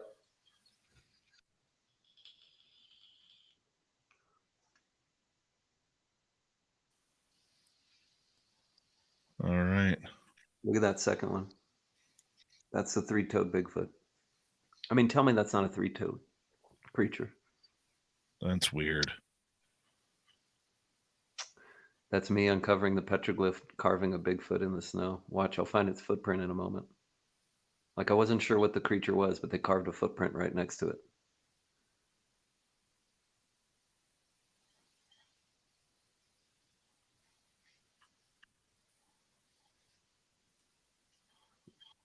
Yeah, it's right there above it. There's the footprint. Another footprint. Yeah. Weird. That's a 20-second exposure of a UFO doing a little dance. Nice. Just trying to get to as much as we can here before. That's a UFO through night vision. Way too slow to be a satellite. Whoa, that's a big print. Yeah. Let's see if we can. That one right there, that's the one that was about 2 inches wide and about 42 inches apart. Look at that thing. And it was all the same track. It wasn't a double print. That's not a double print. No. All right. I got to switch this off here for a second. So we're going to get going here. Derek, thank you for the hat trick of super chats. Very much appreciate it. And we're going to get going here momentarily. Put that one up there for you. Hi, Mystics Walk. How are you?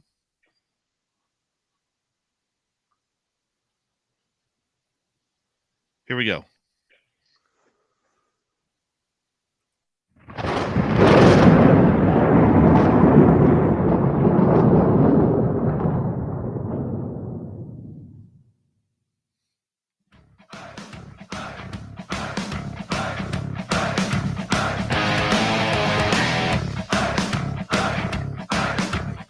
We passed the halfway point of Spaced Out Radio tonight. My name is Dave Scott. Very much appreciate earning your listening ears. I want to remind you, if you've missed portions of this show or others, check out our free archives by going to youtube.com/Spaced Out Radio. Do old Davey the favor, hit that subscribe button.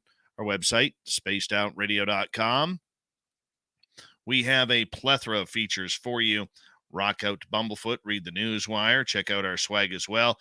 Follow us on Twitter at Spaced Out Radio and on Instagram at Spaced Out Radio Show. Here we go, final half hour with our good friend Hoodoo Tall, looking into the Bradshaw Ranch, and we'll say hello to Melinda Leslie, who has just entered our chat room, and we love Melinda around here. We'll see her next week in Las Vegas for our second annual fan party. And we're going to continue on with some audience questions here. Let's start off with Justin here, Hoodoo. We really appreciate you doing this for us. Justin is wondering, is there any interterrestrial cryptids around this historical property point? Interterrestrial, I'm guessing you mean like inner Earth type of beings? Yeah. And very well could be. One of the petroglyph carvings I've found shows what the natives told me is an ant-man, which is a high-level being that come out from the middle of the earth. And then, honestly, I have some footage of some footprints I found down in that place that maybe are alien footprints. I really don't know, man. They looked shoe-shaped. They're like 16 inches long. They were like 2 or 3 inches deep, and they had no tread.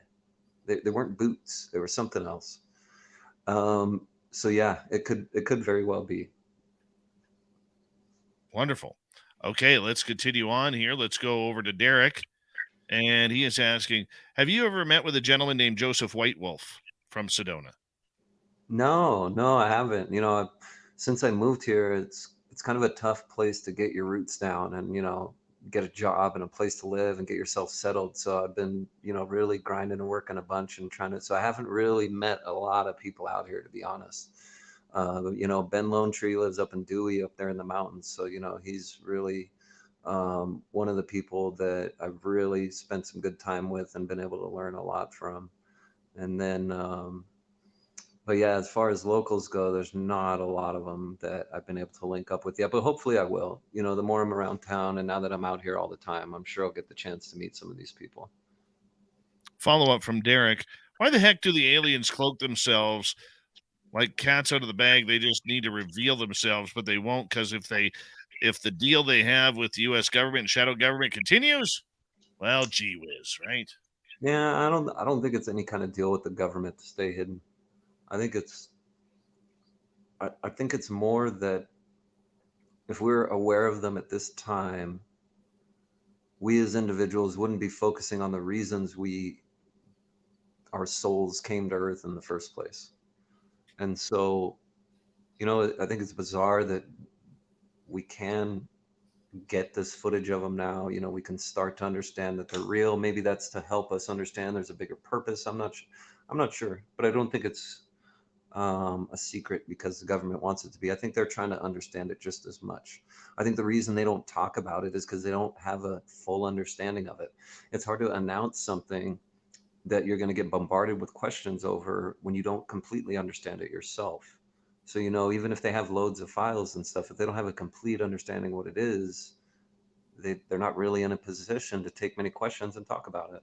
So I think it was great of them to release the footage they had and things like that, admit like we don't know what this stuff is. But I'm just hoping that my odd kind of individual effort will maybe be able to contribute to the bigger understanding of it.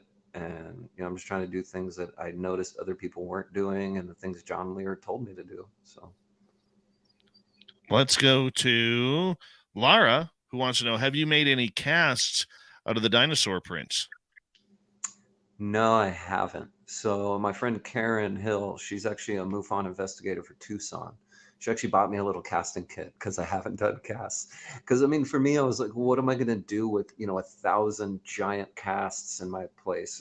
But what I've been doing now is taking an iPad and getting 3D digital scans of them with a LiDAR camera so that I can capture them. I can, go through to make measurements of them. And I actually feel like the LiDAR is a better way to capture them than a cast is, because a cast is, you're looking at the inverse of it, whereas with the LiDAR scan, you're actually seeing the actual track.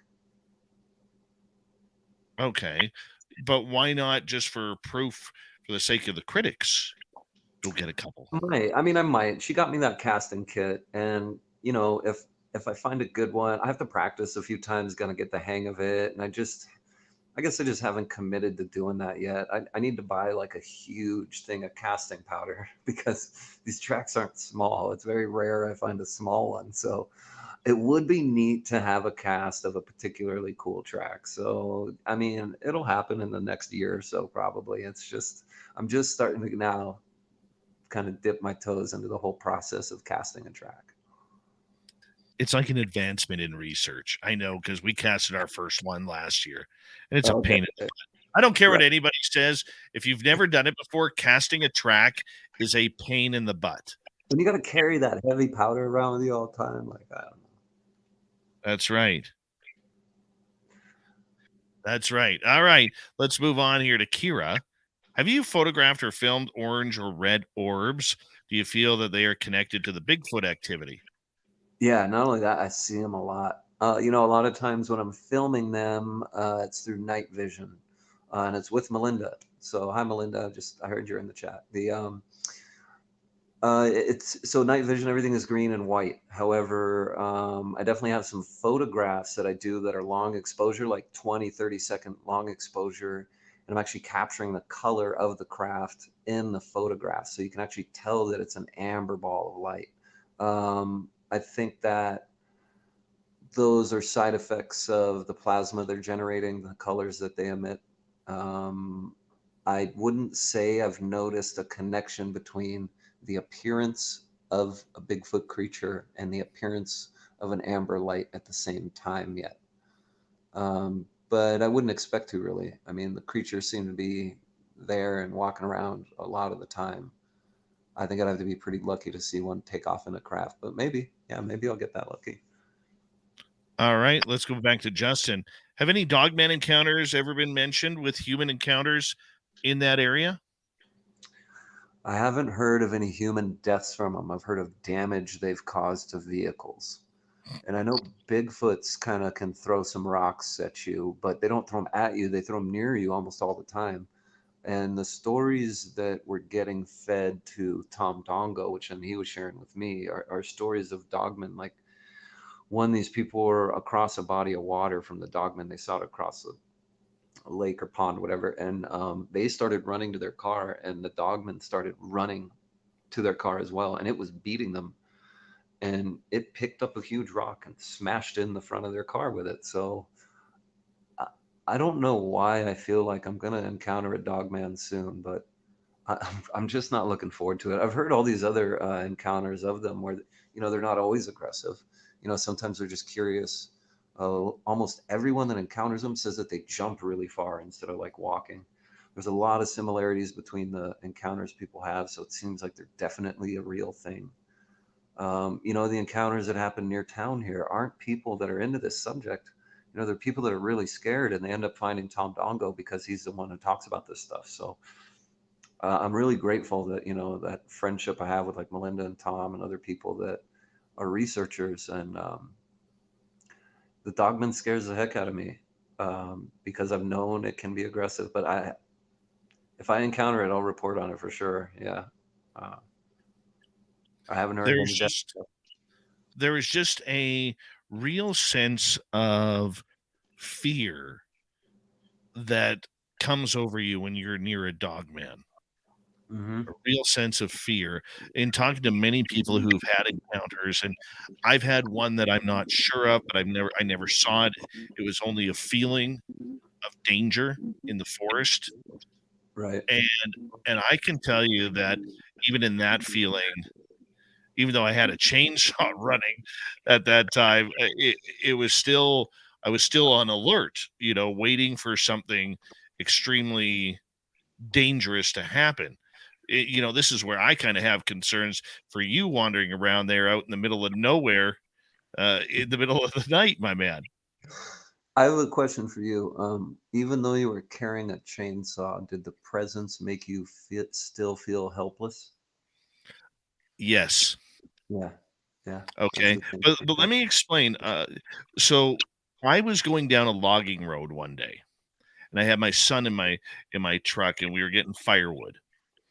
And I went down this road that I'd been down half a dozen the times at that point, and I came across two 50, 60-foot trees that were dead. And if when you live in the forest like I do, you know that it's the dead trees that cause the forest fires. Yeah.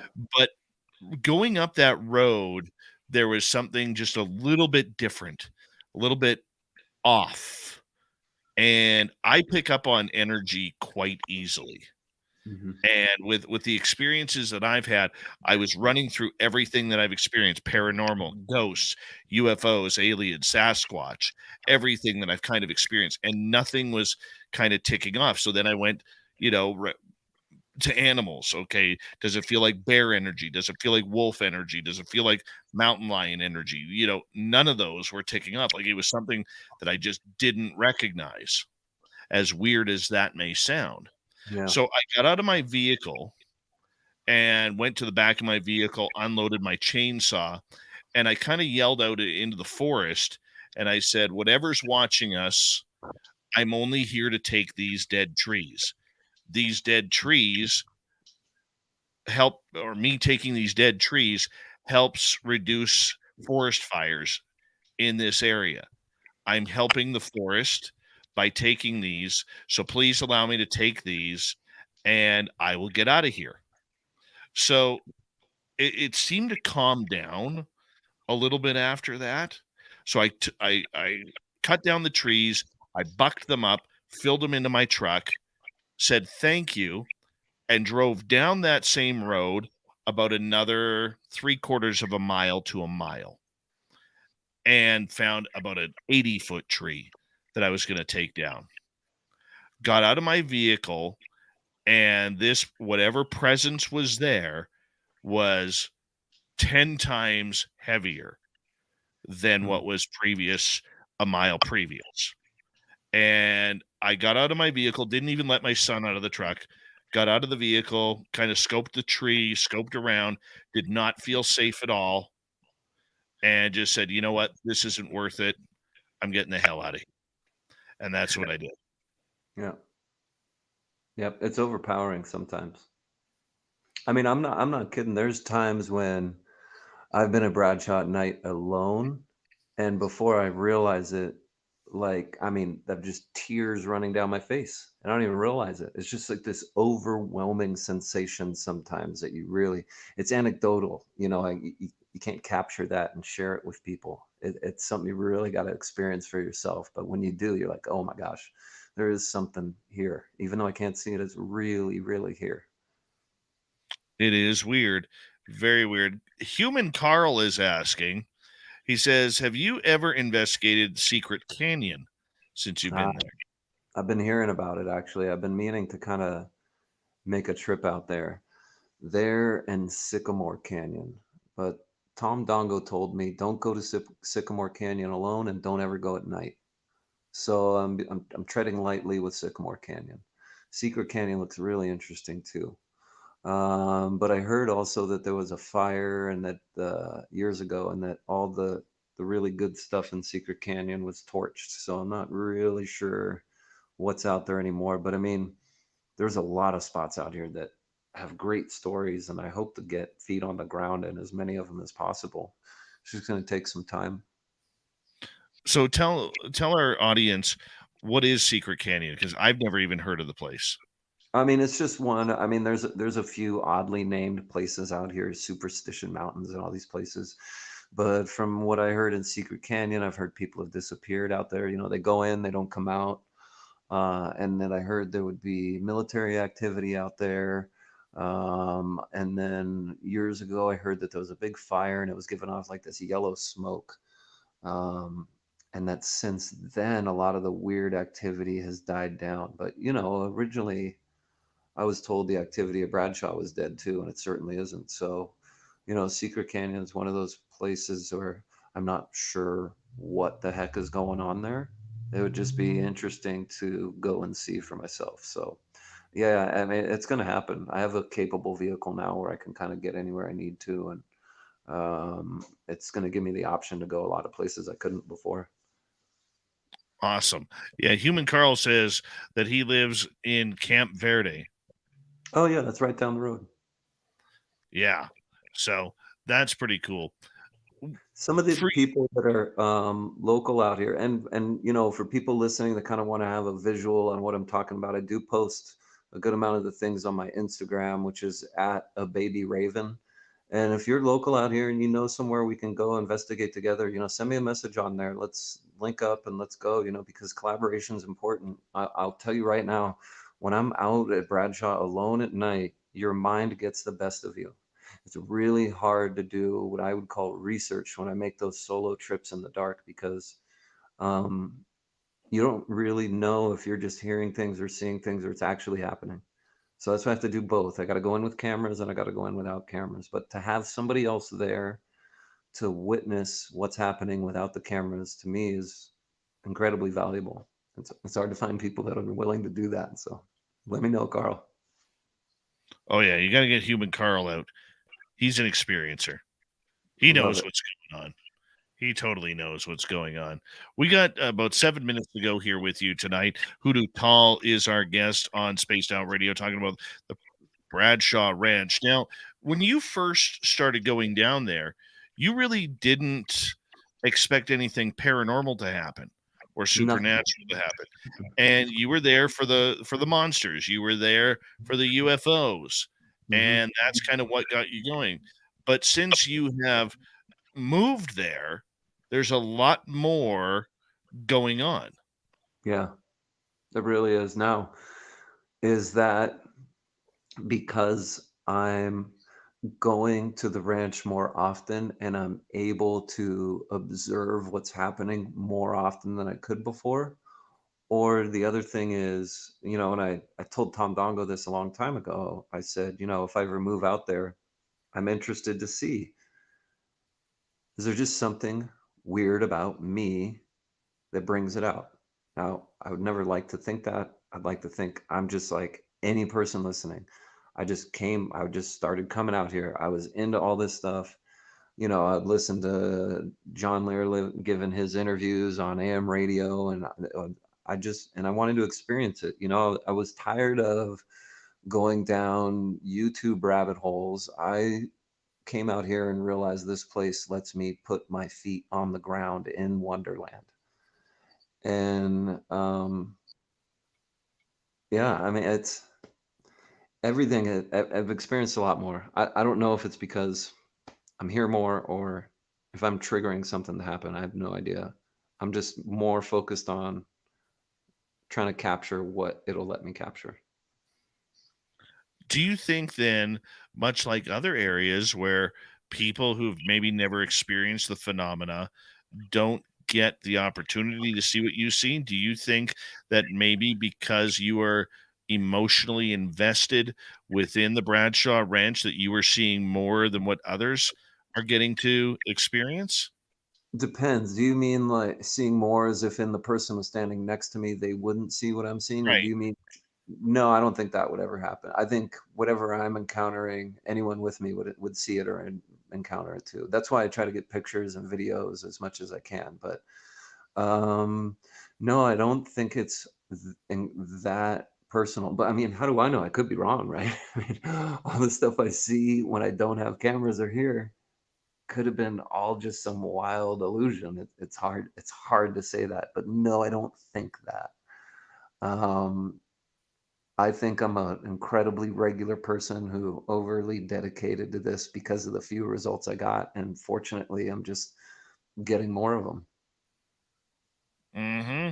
I can see that, but a lot of people they will maybe not have as much activity as you do. So Like here's I what I can say. I Go ahead. did learn as I was giving those ghost tours. I did realize 100% the skeptics got worse results than the people who are excited to be there and interact with ghosts. There was a 100% difference in the activity we got when the people were skeptics and they were negative and they came in thinking like, yeah, I don't really believe in this. The ghost did not talk that much. But when people came really excited, like, I love this the ghost wouldn't shut up the whole time. So that has to play into it in some way because I've seen actual proof of that. Yeah, that the person, now maybe it's just the person's intent, but the person does make a difference in results to a certain degree. Yeah. Reminds me of a funny story. When I was doing the ghost tour at my museum here, I had this skeptic who literally walked around with his shoulders hunched up and his arms tucked in the entire time, didn't believe anything. And we walk into this one room where I always say, we had this one guy, we called him the Blue Man, because originally when he was seen his shadow was seen in an outline of blue. Oh, yeah. And one of the things the Blue Man liked to do was put, like, it felt like when you left, you would walk into a spider web into your face. And so when we went into that room before the tour, we would always check and see if there were any cobwebs hanging down or anything, make sure it was clear. And sure enough, I got cobwebbed a couple of times, and other people did as well. But this guy, I'm not buying this crap, this cobweb stuff.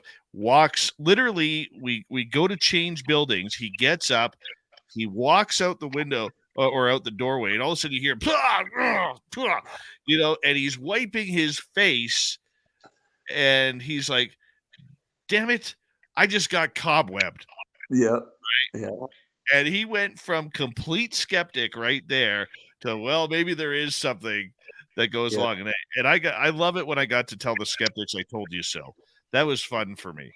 I did notice that ghosts tend to have a sense of humor about some things like that, and they do like to show off sometimes. I think the craziest for me was this girl Haley. She's a nurse too, so she has a pretty tough stomach. And her travel nurse friend, they came on a ghost tour. So we were in the basement of the old high school in Jerome.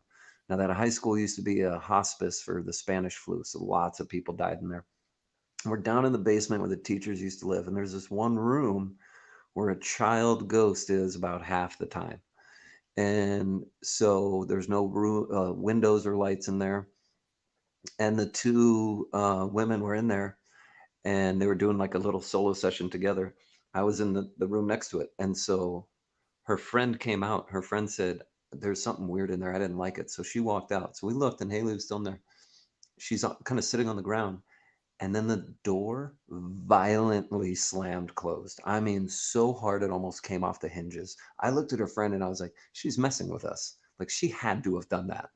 And then as we're sitting there, we could hear her scratching at the walls trying to look for the door because there's no lights. That door pulls in and there's no doorknob, so she couldn't even get out to begin with. Oh So I my. knocked the door in. She comes out, no blood in her face. She ran outside and puked in the parking lot. Like, it was that overpowering. And that's a great way to end our segment with you tonight. Hoodoo Tall, thank you so much for coming back on Spaced Out Radio, my friend. Very much appreciate everything that you do. Keep up the great work, and we'll have you back on later this year for your next findings, my man. I appreciate you guys too. Thanks again, man. All right. Hoodoo Tall from the Bradshaw Ranch. Hoodoo Tall 2, likely to be filmed earlier or later this year. Spaced Out Radio continues hour 3 with Among the Missing. Then Random Guy filling in for Timbits tonight on the UFO Report.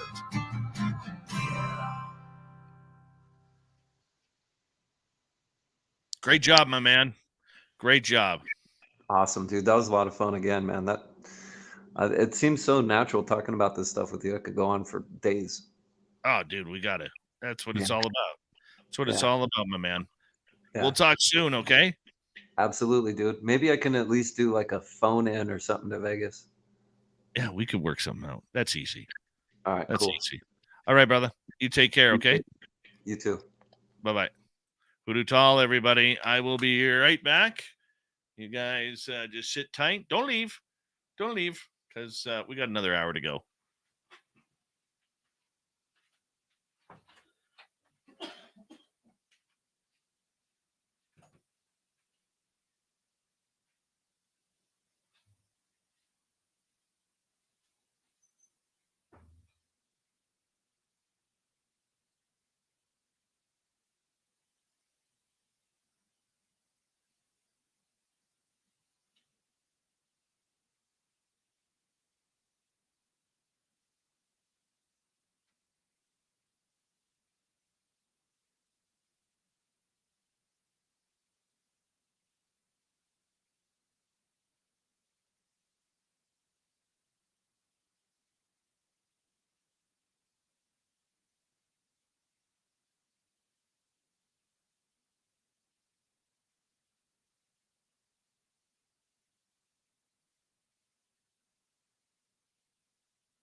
All right.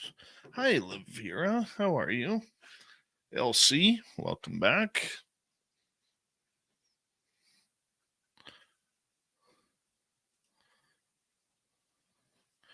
Yeah, kind of hard to have Random Guy come in if I haven't sent up the link yet.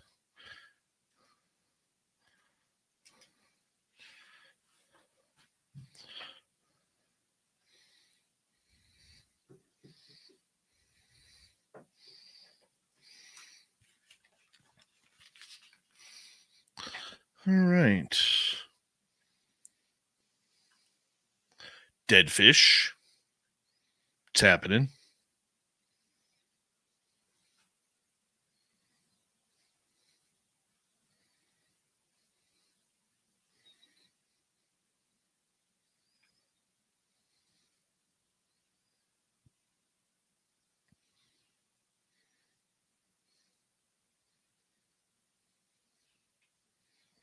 All right. Got that. And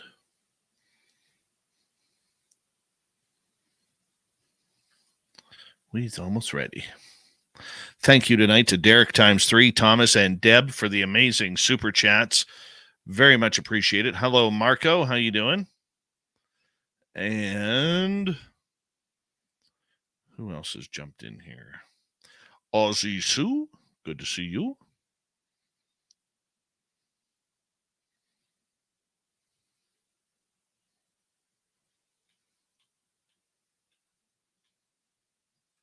Thank you, Pammy Smith.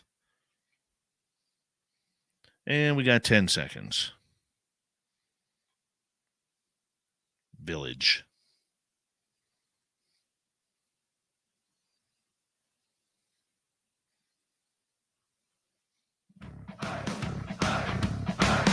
Would you like to connect with us? Head to spacedoutradio.com for all your latest show info. Now, back to Dave Scott and SOR. Third and final hour of Spaced Out Radio is now underway. Good to see you with me. My name is Dave Scott. Very much appreciate earning your listening ears wherever you are on this beautiful planet we call Earth. Hello to everyone listening in on our terrestrial affiliates around North America, digitally on Odyssey Radio, TalkStream Live, and KPNL. All of our archives are free. Join us at youtube.com/Spaced Out Radio. Do old Davey the favor, hit that subscribe button. The Desert Clam has set the password for tonight in the SOR Space Travelers Club. Iconology. Iconology is your password. Use it wisely, Space Travelers, as the Clam sets the password each and every night right here on Spaced Out Radio. Our website is spacedoutradio.com. We have a plethora of features for you. Rock out to Bumblefoot, read the Newswire, check out our swag as well. Follow us on Twitter at Spaced Out Radio, Instagram at Spaced Out Radio Show, and on TikTok at Spaced Out Radio. Here we go. We're going to head over to Among the Missing on our YouTube feature from Steve Stockton with another creepy report. Hello, friends. Welcome to Among the Missing YouTube channel on Spaced Out Radio. I'm Steve Stockton, and I'm about to take you on an unbelievable journey of people just like you. Their stories and encounters will haunt us on Among the Missing.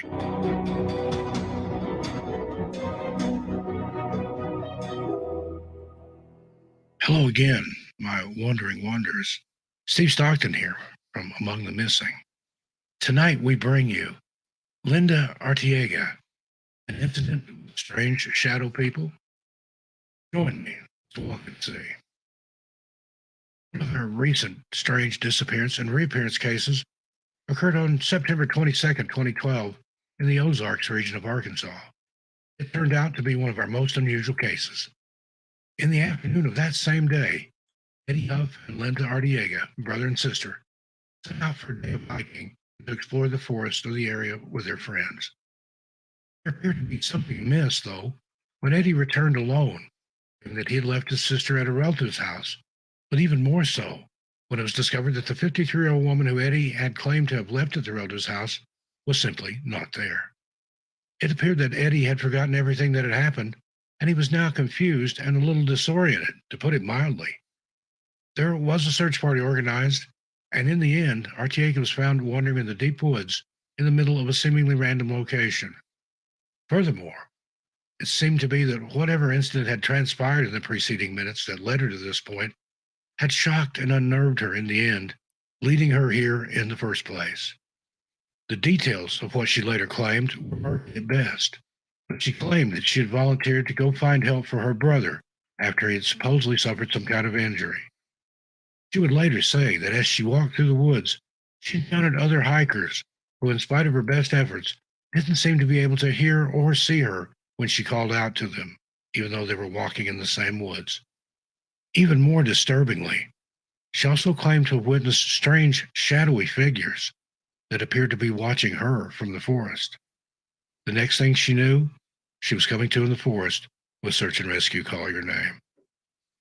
As of now, there's no explanation for this rather bizarre incident. Let me know what you think in the comments. I'm Steve Stockton, and I'll talk to you next time. Tell your pets I said hi. That is creepy. Thank you, Steve Stockton from Among the Missing. You can head on over to his YouTube channel, youtube.com/Among the Missing. Hit subscribe, ring that bell just like I do, and hear dozens of stories just like that. You want to get creeped out? That's the place to go. Among the Missing on YouTube. All right, from the missing to the skies above, it's time for the UFO report. Here's Random Gee. Nobody's gonna know. They're gonna know.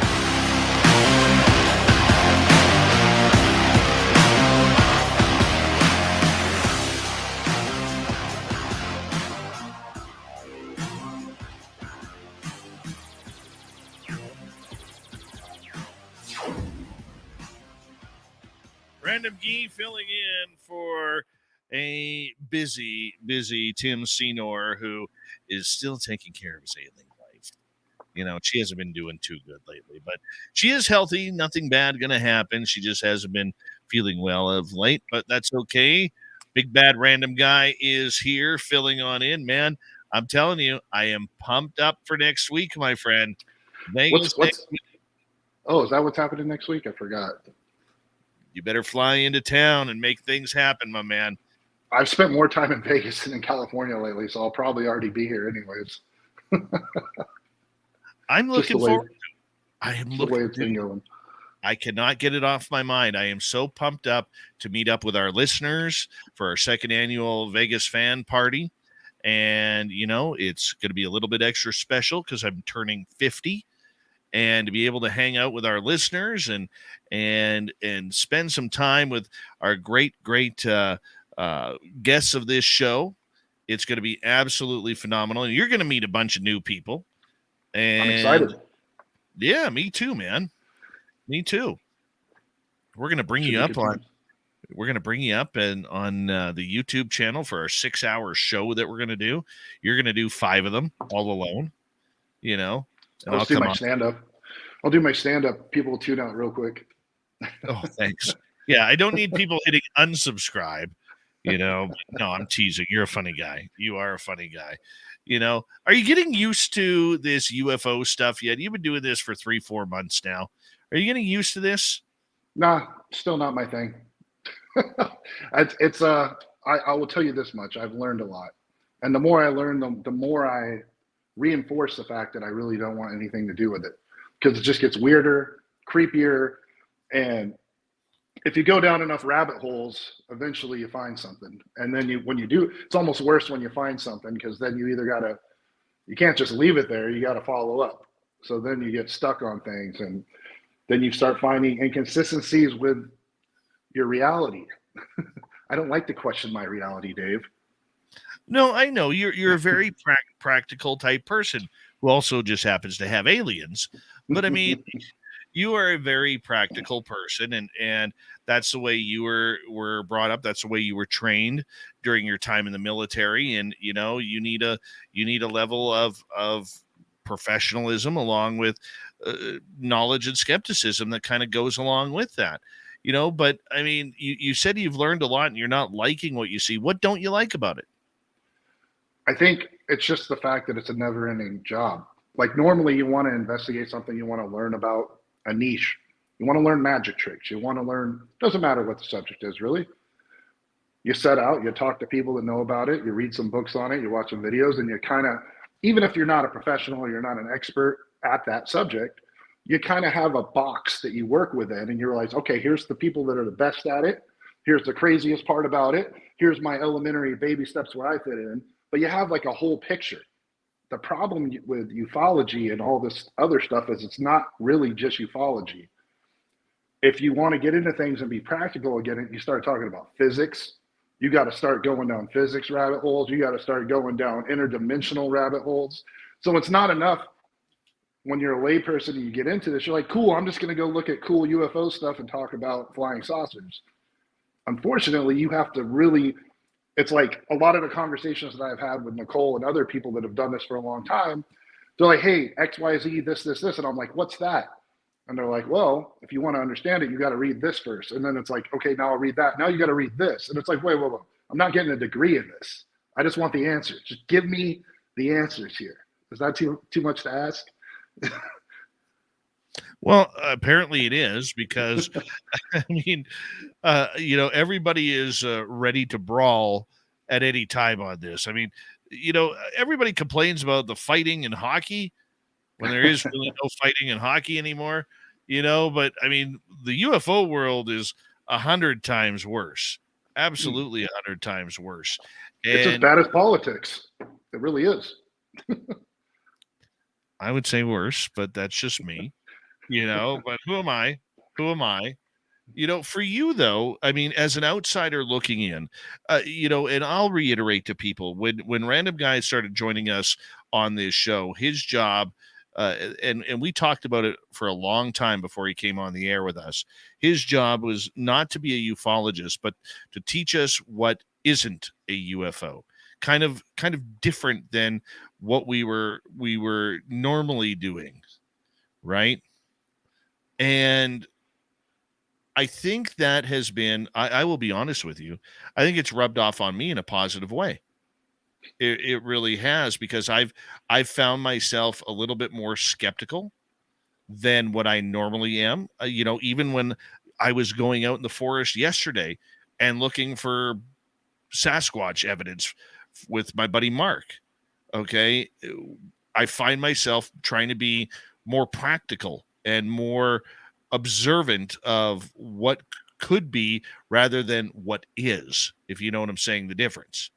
Mm-hmm. So I do listen. There's a give and take here. I love my woo. I love my woo, and I will never stop loving the woo and the great stories that people have. But you have to be able to be cognizant that what you're seeing may not be what you're seeing, and that is probably one of the more important lessons that I've learned from you.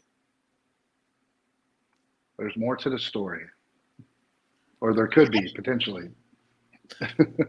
How do we learn more to the story if the people we need to talk won't talk, whether because of their political affiliation, whether due to non-disclosure agreements that are signed for life, whether it's, anything to do with that fact? Because in the end, somebody has to have an answer, but we don't know who that somebody is. I know somebody that has an answer. His name's Lou Elizondo. How's that for a segue into the first story?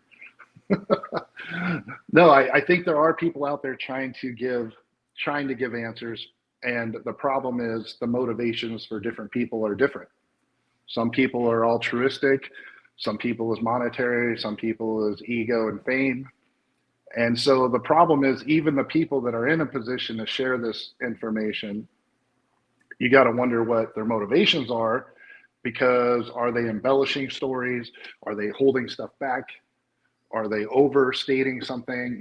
So like, you don't want any kind of manipulation, even if it's from somebody that knows what's going on. We already know we beat the death over the UFO hearings, from the congressional level and the DOD level on getting this stuff out. I think we're at a sufficient agreeable roadblock that, and when I say agreeable, understanding that we're not getting anything right now, and until something amazing were to happen, we're not going to get anything that's really going to be tangible. All right, let's start off with triangle story. Right. Yeah. So again, segueing perfectly. So a couple years ago, there was a story, a lot of people heard about this, of the F-18 that engaged a triangular craft off the East Coast. And supposedly this thing came out of the water, shot up to about 30 or 40,000 feet, the F-18 engaged it not to shoot it down, but to photograph, do reconnaissance, and track it. Supposedly got potentially a short video, but at very least a very, very clear, perfectly clear photograph, I'm to understand. Now, even I heard the story before I talked to you. I'd heard stuff about this, right? What's interesting, though, is somebody else went and they found a Lou Elizondo interview where he corroborated. He didn't come all the way out and say he's personally seen it, but he testified to that effect of that exact scenario and that timeline, basically corroborating that happened and that evidence is out there. Couple of interesting things that I'll bring up before I go back to you on this. It was an F-18 off of a nuclear carrier. Almost all of these USOs seem to be around nuclear operated ships. So that's one key. The other thing was it came out of the water. So it's a transmedium vehicle, if this is what we think it is, right? We've talked about this displacement, whether it's air or water, it would be a similar technology because you're moving atoms, you're overcoming gravity, you're using a similar mechanism, it's just a different substance. So, and for us, density of water versus air is a huge challenge. But if you have a way to actually move molecularly stuff or cause cavitation, which we'll talk about in a second, then that wouldn't matter. So supposedly this thing shoots out of the water. And another segue that's relevant to this, they didn't actually give a speed that this one particularly was tracked at. However, I'll tell you this, I did a little research because I didn't know this off the top of my head. The fastest torpedo, a torpedo would be the fastest thing underwater that's ever been recorded that we know of. The fastest one ever was 450 knots underwater, which is freaking ridiculously fast, right? Anyways, so in other stories that I researched for this one, there has been rumors, because they won't confirm this, it's part of, top secret capabilities, that some of these things have approached 1,000 miles an hour or more, which would far exceed even torpedo speeds as a craft, then come out, go up to basically space and back or whatever they want to do in seconds. So we're definitely talking about transmedium here. Little fun fact, I dug even deeper. DARPA actually commissioned a project with the Navy where they theorized hypersonic travel in the ocean, thousands of miles an hour. And they actually mapped it out with the physics that it is possible. We just don't have the technology to do it. And they use cavitation, not anti-gravity. So they have some kind of sonic, I don't know if it's a resonance frequency or how it would work because I'm not a physicist, but basically it displaces that water in front of it so that it behaves like a vacuum. So you can accelerate to the same velocities as you could at super high altitude. So this is something that's documented with DARPA. We terrestrially have at least looked at this technology. Now, the last thing I'll say before I bring it back to you about this is Elizondo claims that he saw a photograph on the internet that a civilian took of another triangular UFO or UAP out of the water. And he said that it was an exact match of the said USO encounter that the F-18 got a photograph of. What say you, Dave?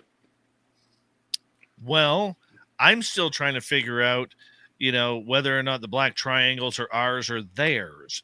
Theirs being anything that might be extraterrestrial. Because if it's ours and some sort of secret space program or something along those lines, then hypothetically we are dealing with, tracking our own technology that a lot of people don't know about. That includes an entire secret society.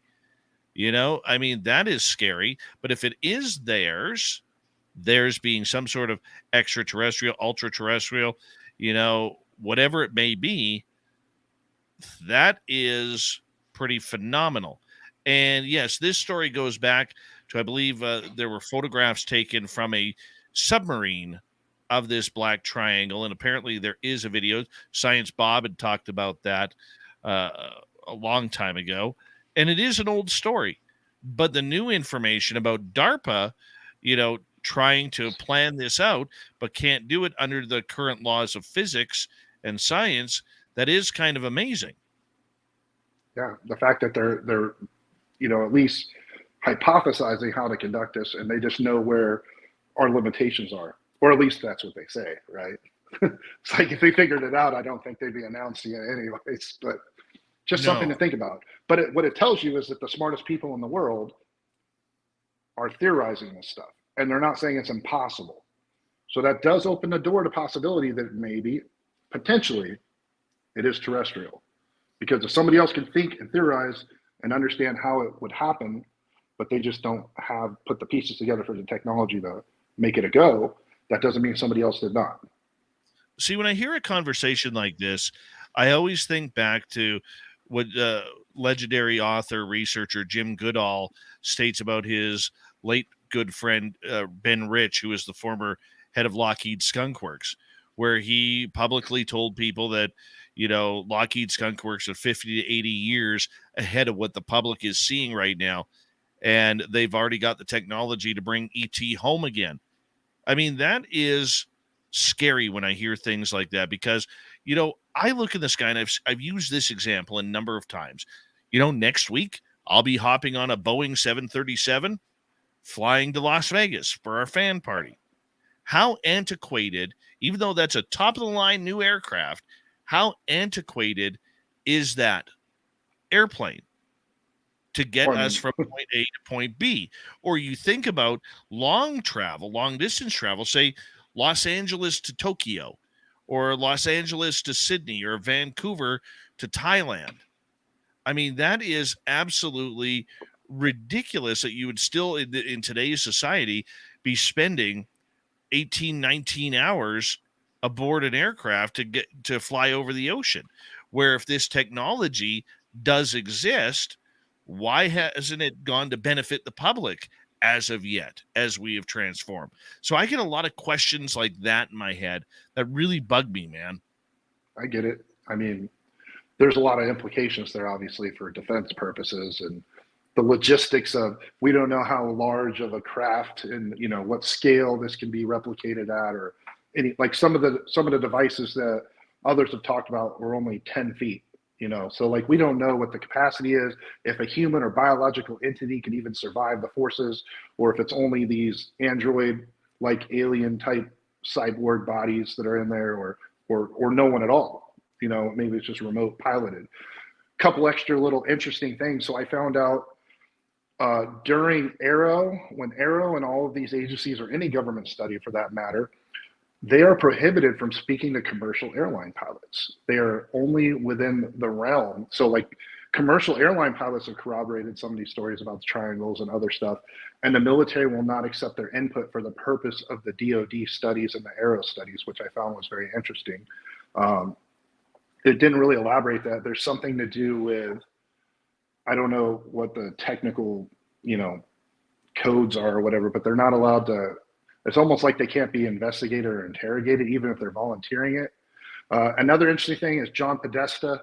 You might know that name back from the Hillary Clinton days. He actually ran her campaign, and he was working with a guy named Bob Fish, who allegedly he ran defense satellite tracking and clandestine tracking for the government for a number of years.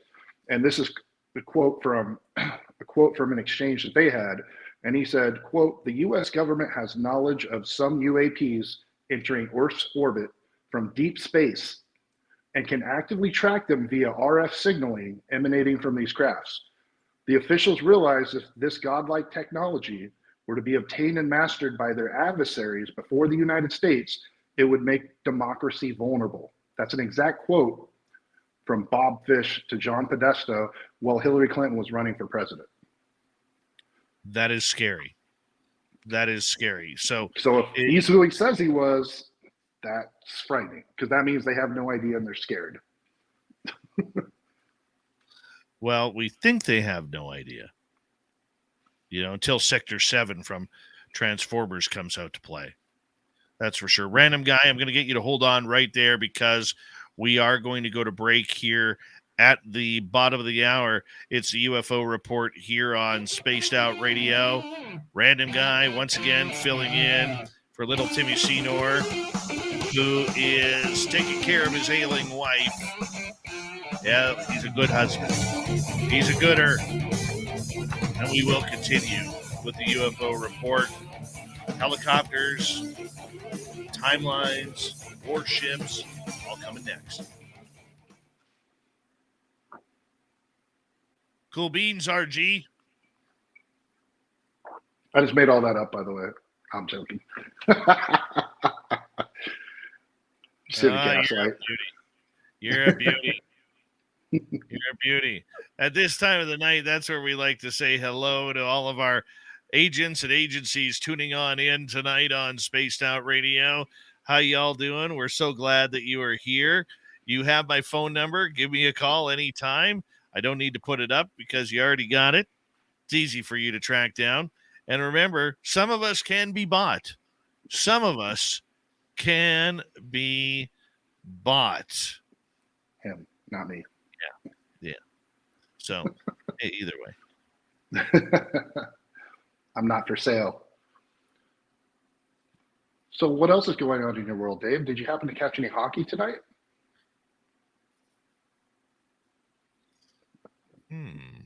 Oh, where did Random Guy go? Maybe his segment's over. Oh, it's okay. I'll go play Xbox. Yeah. That one hurt tonight. Not gonna lie. That one hurt. How long we got? 2 minutes? No, we got about 3 minutes. I'll be right back. All right. Random Guy gonna be right back. Yeah. Good times, man. Good times.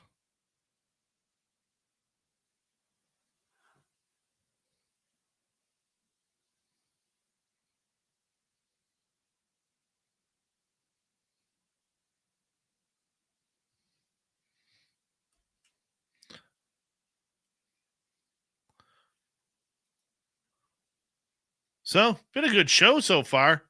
Very strong. From Hoodoo Tall to Random Gee.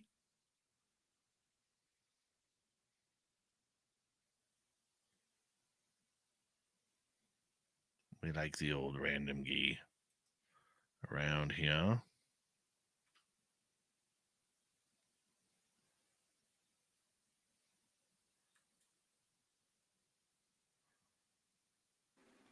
Sorry, I had to go streaking through the quad. Streaking through the quad? Kind of old school reference. Will Ferrell. We're Oh, streaking yeah. through the quad. He's the only one running. 31 days. What's in 31 days there, RG? I have no idea. That woman is crazier than she's got aliens, so I don't trust anything she says. Damn aliens. They'll get you every time. Oh, I know it is. 31 days we're going to a baseball game. That's what we're doing. I'm going to a baseball game in Illinois in 31 days. That's what I'm doing. Baseball game. Yes. It's actually a fact. I see. I see. What I'm is not 30? playing in the game. I don't know. What is 31 days? That's June 9th. Yep. That sounds about right. About right. I will be in the forest looking for Bigfoot. That's what I will be doing. If any of us live past the SLR party, we'll be on our way doing other things. Yeah. Yeah. It was funny because before the show, I had to hang up on Nicole because I had to take a call because we talk UFOs before every show or almost every show. And I said, I got to take this call. So here it is. My cousin, Chad, I call him Bob Vila because he looks like Bob Vila. It's my cousin, Bob Vila, on FaceTime from a bar in Vegas. And what do I get? F you, Dave. F you. Scoreboard. F you, Dave. It's like the blurred finger. I actually answered the phone like this, if you know what I'm talking about. I did. Yep. I got an FU Dave for hockey now. Let's go Knights. Mm-hmm. Yeah. Well, I knew that call was coming. So I think we're the winningest the winningest franchise in NHL history as far as playoff appearances for seasons, right? So is there a team that's made the playoffs a higher percentage of seasons that they've existed than the Knights? I'm not going to say the Canucks. I am not going to say the Canucks. By the way, big thank you tonight to Derek with a hat trick, Thomas, Maggie, and Deb for the amazing super chats. Thank you so much for the love and support. Very much appreciate that. Here we go with the next half hour, final half hour of the show, everyone. Stay.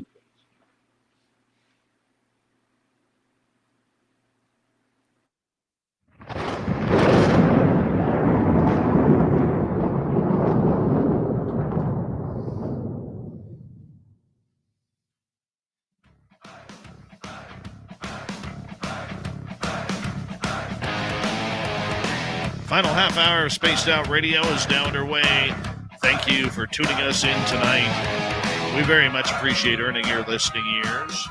Reminder to all of you that my name is Dave Scott. That's all I want to remind you. No. I also want to remind you that if you've missed portions of this show or others, check out our free archives by going to youtube.com/Spaced Out Radio. Do old Davey the favor, hit that subscribe button. Our website is spacedoutradio.com. We have a plethora of features for you. Rock out to Bumblefoot, read the news wire, check out our swag as well. Follow us on Twitter at Spaced Out Radio, Instagram at Spaced Out Radio Show, and on TikTok at Spaced Out Radio. Filling in for little Timmy Senor is our resident big bit random guy. Do the UFO report, Random. How you doing, buddy? I'm doing great. Glad to be here. What's it like having the name Random Guy? It's kind of nice. It's really good if you meet a girl in the bar that goes sideways, or I'm just kidding. Get out of your taxes a lot. All kinds of cool things. There's benefits to being the gray man, so to speak. Do you have ID yet that says Random Guy on it? You need to get some. I have IDs that say a lot of things. All right, let us go back to the UFO report. And right before the break, we were talking about this black triangle that Lou Elizondo had talked about and other government agencies. But there's a little bit more going on here about a certain helicopter, a certain incident. Yeah, it's the same context. This one actually goes back a little bit further, but it's come up again on Twitter, and there's some videos making around, so we figured, why not? Let's revisit this in case anybody hasn't heard the story. And it's the story was really being led by everybody's favorite folklore ufologist. See, I said ufologist again. It's thousand last names. Tom DeLonge, or I love the face you're making right now. Radio, you can't see the face of delight Dave's making right now, but Tom DeLonge has told the story multiple times.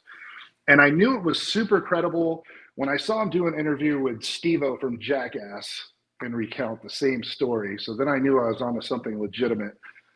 Now I'm being a little bit playing with it right now, but this is corroborated as was an actual serious story. Happened a long time ago, but it didn't really make the news back then because ufology was not something people spoke about.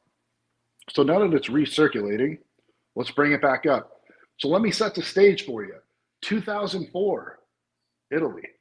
That's right, the Italians are involved with this one.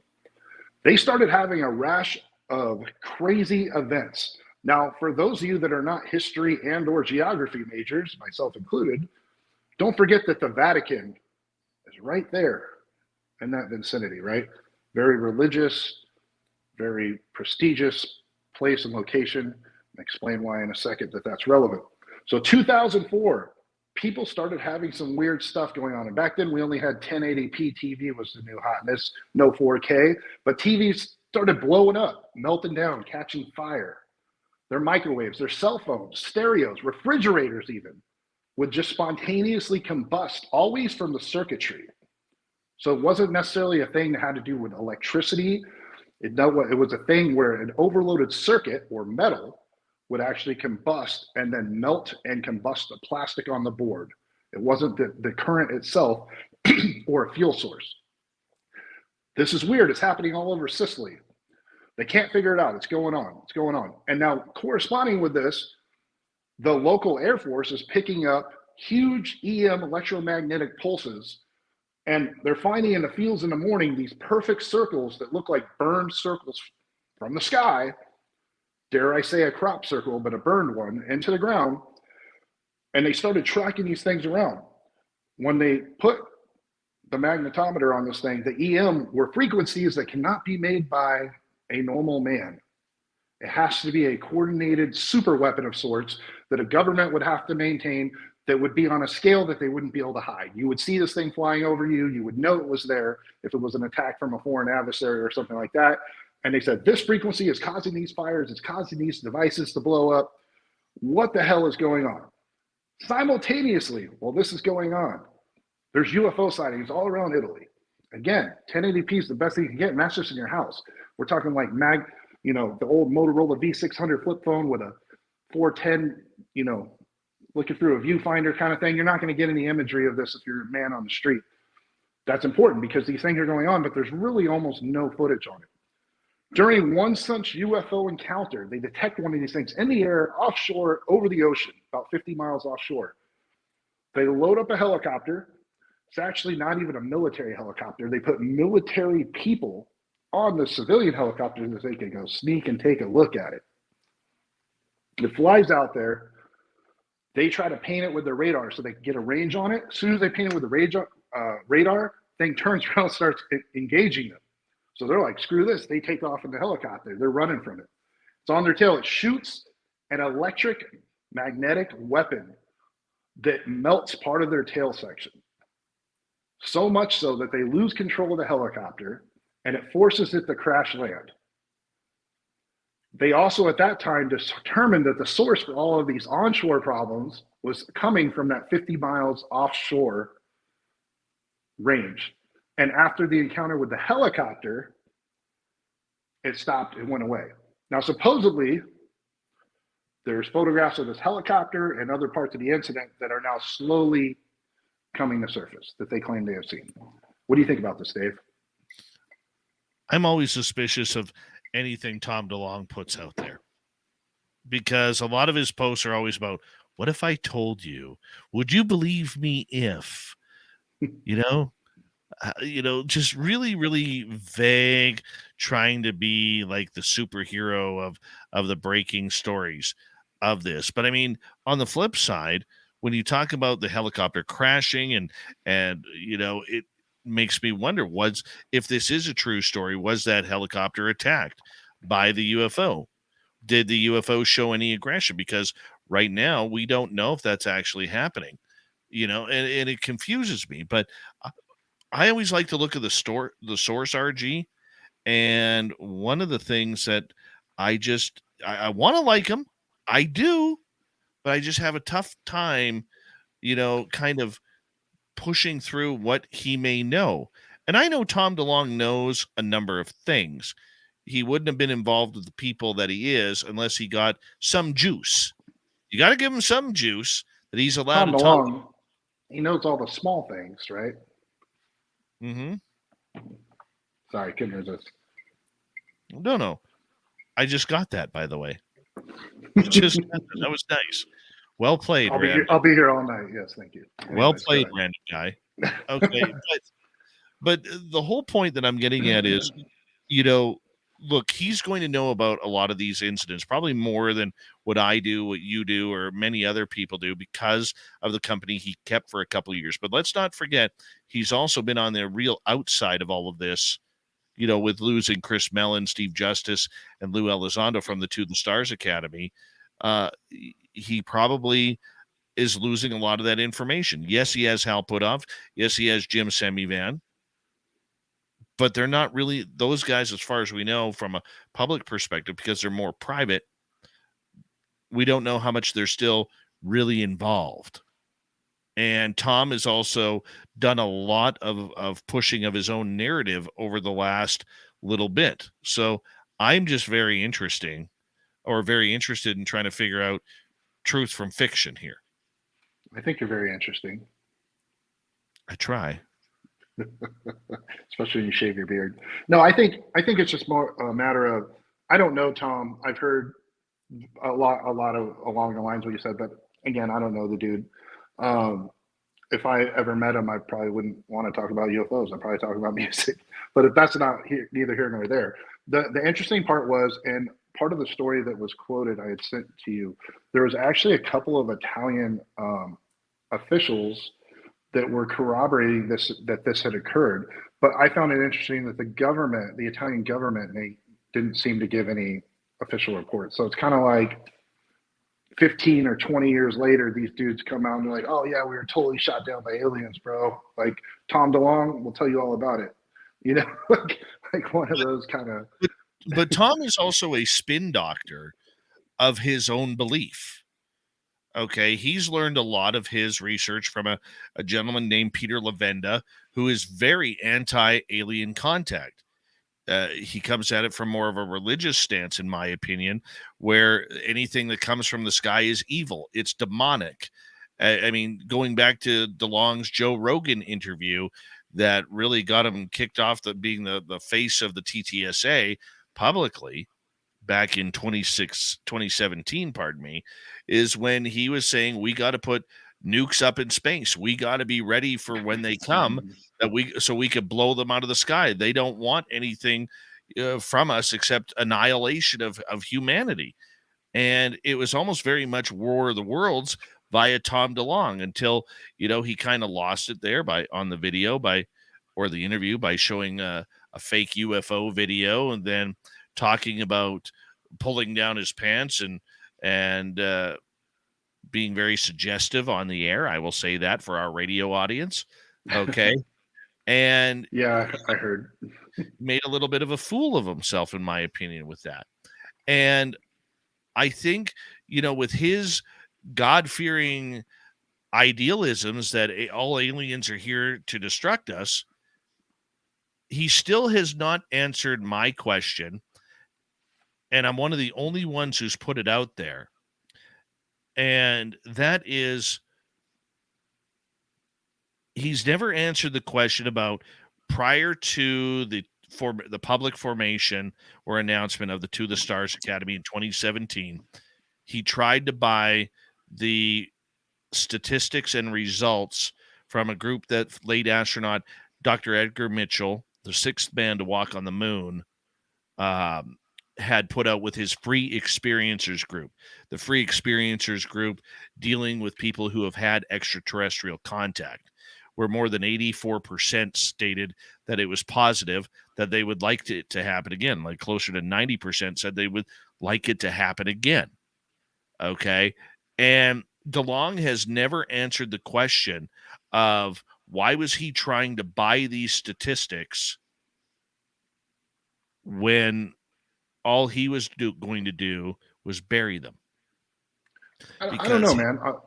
Go ahead. Sorry, I didn't thought you were doing because his idea of UFOs and alien contact is so negative and opposite of what the real statistics were saying.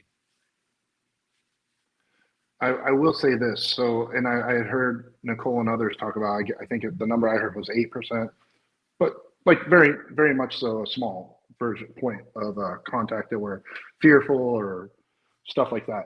The interesting thing to me, and this is completely anecdotal from a random guy, completely anecdotal. My grandfather on his deathbed, who had some contacts, other people I know who have been in the know that were elderly that passed away in the last 20 years or so, it was the opposite. I would say, I don't know, I don't have 10 to use it as an example, but probably 4 or 5. And all but one of them mimicked, this is not good. Be afraid, be prepared, have a plan. We need to find a way to keep these entities out of here and fight them. And these are all people that I personally know as random guy, anecdotal for sure, 4 or 5 people. Clearly not enough sample to mean anything. But in my world, I've always had that curiosity, whether it was dinosaurs, then aliens, UFOs, space, interdimensional travel. As a skeptic, I always wanted to Whatever you can give to me, I'm going to eat it up. I want to know. I want to put it together in my mind and figure it out because everybody else is dumb and I'm smart. No, I'm just kidding. But like you think, like you just want logic. You want to apply your logic to things and your timeline. And yet all these encounters I had personally at a personal level for people that again, I don't know, could have been substance abuse, dying, whatever. You don't know what's really going on in those cases, dementia, schizophrenia. I'm open to anything. It's just odd to me that statistic is completely flip-flopped in my experience, that we should be fearful. I'm not saying we should, but this is what I've heard in my lifetime, is to be very afraid from the people that claim to have known. Well, that is new information from the random guy. New information from the random guy right there. Look, I'm not saying that we shouldn't be cautious. Okay, I'm not saying that, but I sure as hell don't think we should shoot first and ask questions later. Right. Because that could be a whole different new set of rules that we're not prepared to play by. I think, and again, some people are arguing that this Italian story and some of the other ones kind of point to, because I've been on the show before and everything I heard was, again, I'm conventional military guy. So it's like, you don't shoot down things you don't have a positive ID. You just don't do that. Unless there's certain exceptions, the White House, nuclear strike force facilities, like those cases, it comes there, it's not supposed to be there. Sorry, you get shot. But in the open sea, the open air, pretty much the rules of engagement are, you don't just shoot things that you don't know what it is, just because you weren't expecting to see it, right? You make an attempt to contact, you make an attempt to isolate, identify, track, gather intel before you just start shooting things. So some people were using somebody, oh yeah, they were trying to go shoot. No, they weren't.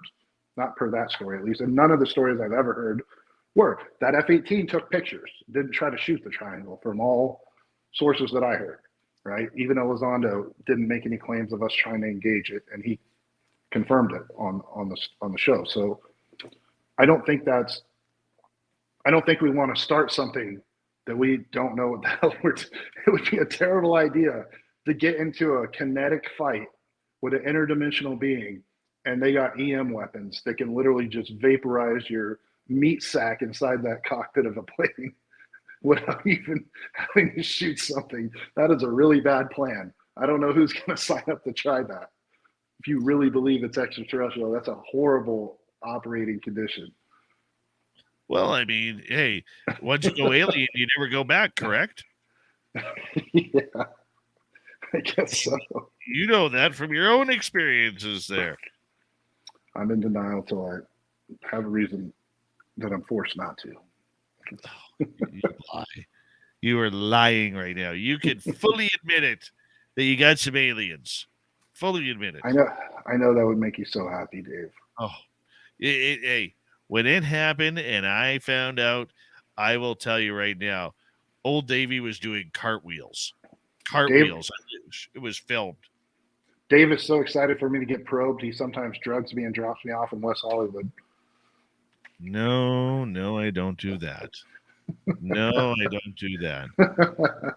There's still 2,000 miles away between us, about 2,000 kilometers, I should say. But we got 3 minutes to go, random guy, before we got to say goodnight to you and goodnight to everybody on the show tonight. The idea, though, between good aliens, bad aliens, it's still way too early to even make that prediction because, number one, we don't know where they're coming from. Number two, we don't know any intention as far as publicly. And number three, we don't know the entire story of what's truly going on and what we have and what we don't have for information. Now, all of a sudden, there's the idea that Representative Tim Burchett has stated that he may have got permission or solidified permission for another round of UFO talks with or public UFO talks and UFO hearings. Is this just getting ridiculous in your mind that we're going to have to sit through a bunch of nothing publicly again? Yeah, I mean, I've already made this claim, and I have logic to it. Why I think this way. I haven't been wrong about a whole lot in my predictions. I predict because it's not like I'm Nostradamus or anything. Just look at the logic here of what's going to happen with the media cycle and politics over the next year. They're going to bury this. Right now, there's a budget fight for these resolutions, at least here in the States, and we kind of drive the UFO narrative. If this doesn't get done by August, it's not getting done. You're not going to see anything until after the presidential election when we go through the whole process again. So some have said, oh, there's a bombshell coming in July. Cool. I hope so. Because if there's not, mark my words, you will not get anything but an occasional photograph that Corvell drops or whatever. You're not going to get anything tangible until we have a new president. I promise you that. Because we're going to get sucked into the election cycle. People are fighting about money and inflation. Like there's other political and social issues that will dominate the news cycle. And even if the stuff is happening, there's not going to be a demand on a congressional level or the time when they're arguing about budgets and other things to really address this in a proper format that's going to bring anything. So Kirkpatrick's going to, if he makes it through the summer and no one holds his feet to the fire any further, he's going to be like, cool. And then Enigma's going to operate for the next 2 years. And we're going to circle back and we'll be talking 2 years from now about what has Enigma done and what has Kirkpatrick done and where are we at? What is our status report since prior to all the election stuff that we were talking about? That's what's going to happen. So we have till August. That's our hard stop. That's a very interesting thought in regards to that. What about the idea, 30 seconds to go here. What about the idea that there is this infighting within the Pentagon and the alphabet agencies that 50% want this story to come out, the other 50% do not? I don't believe any of those polls. I don't believe any of those statistics. And if it was, let's say hypothetically it is true, it doesn't matter. There's only two people that can make that decision. All right? The person that runs the military and the person that runs the country. Those two guys decide. Everybody else can have whatever opinion they want. And that's a great way to end it there, random guy. I appreciate that. Well, hopefully it's not NASA because they can't they seem to not know where their own technology is these days. It's in Elon Musk's house. Exactly. Yeah, it's all at Elon's house. Go knock. They're trying to hitch ride stuff. That's right. Thank you to Random Guy for filling in for Tim Senor. Thank you to Steve Stockton, Among the Missing. And of course, Hoodoo Tall for a great show on Bradshaw Ranch tonight. We got Mr. Ron Bumblefoot Thal rocking in the background with Little Brother is watching. Bumblefoot is the official music of Spaced Out Radio, rocking us in and out of every single show.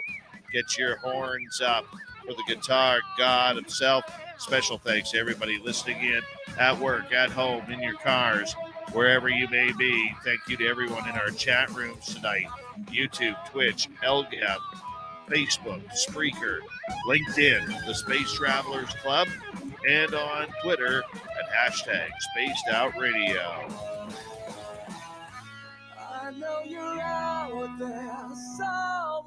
Remember, this show is copyright by Spaced Out Radio and SOR Media Ventures Limited.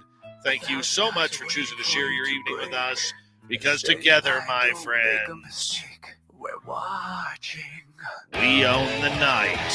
Mr. Bumblefoot, we need a favor. We need you to take us home.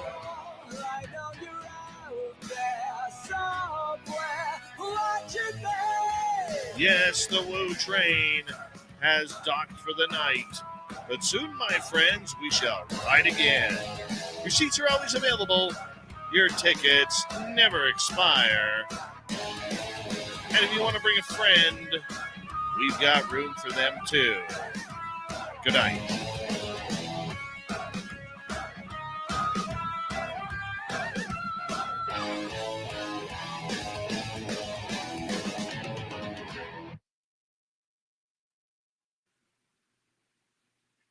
Way to go, Guy.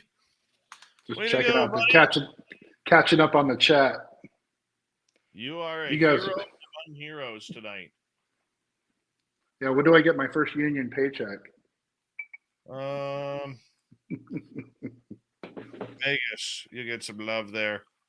I should get some universal health care for being on a Canadian show, right? No. Not the way that works. I think Trudeau's handing out heroin now. Is that a thing? Yep. That works. That works. It's not Hennessy. It's an old fashioned, you guys. Look, there's a cherry in there. All right. It's an old fashioned. And I will show you, I'm going to make one more, and I'm going to show you guys how cool my new ice blocks are. They're awesome. Special surprise. This one's kind of deformed. I'll show you. This one's almost done. I'll make one more, and then you guys will see it. What is that? A blackberry on the bottom or a blueberry? A maraschino cherry. This is Oh. $30 a jar of cherries, just for the cherries.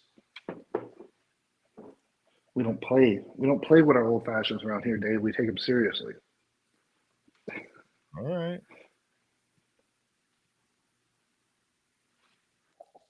You can do that. Whatever you choose, but We own the mid-morning. whatever you chooseth. All right. Let's go. Chat Here. is all talking about inappropriate stuff. I love it. Because there's no such thing as inappropriate when RG is here. You burn the candle at both ends. All right, I'm going to make this old-fashioned. I'm going to be right back. And you guys are going to see this. Actually, hold on. You know what? Enjoy my wall. Make the chair move. All right, let's make the chair move, people. You heard him. Oh my God, you guys are amazing. Look at that. We did it. We did it right off the bat. Hold on. Oh, what a train wreck. Hold on. Oops. Where'd it go? No.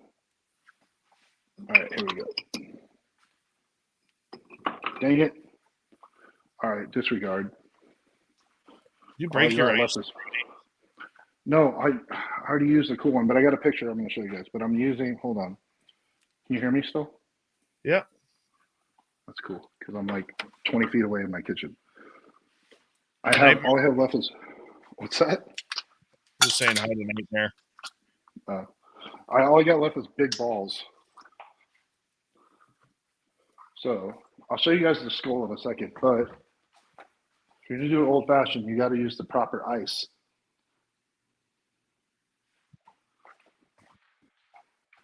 That's how we do it around here.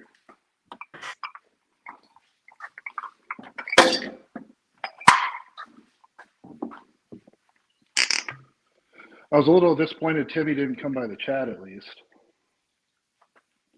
At least he could have come by and cheerleaded me. Yeah, you could have given us some support there, Tim. Yeah, thanks a lot, Tim. Tim Bits. Thanks, Tim. Anonymous Sex. I mean, Anonymous Rex. Yeah, Anonymous T-Rex. Anonymous BDSM. I mean, whatever you're into. Okay, family show. Sorry, family show. All right, here we go. All right, one for you, one for the Gipper. There we go. Oh, Gipper doesn't get his today. There we go. All right, I am gonna try to find this photo and show you. Ooh, that's powerful. Shout out to El Ovni. We get some of this. Very nice. It's a championship type shirt for a real jerk. Not you, but I'm that guy. I'm a jerk. Not really. I just play one on YouTube and Twitter. I'm actually nice in real life. But don't tell anybody. Mess up my good thing I got going. Stealing lunch money. All right, let's see.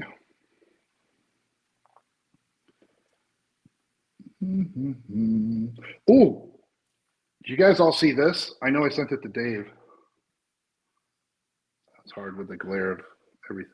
Do you guys see those lights, supposedly? You know what I'm talking about, Dave? You guys see that, chat? Anybody know what that was, supposedly over Kyiv? Hello, Ayumi doll. Who wants to see a picture of... No, never mind. Oh, here it is. This is what I want to show you guys. This is my new ice, but I ran out. Oh, skeleton. So it does it invokes some happiness. Anyways, I don't know. Just going to show you guys a picture of Nicole when she first wakes up, but I didn't take it, so we're clear. It's not that kind of picture, guys.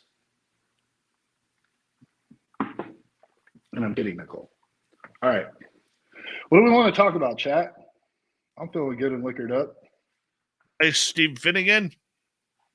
How you doing, buddy?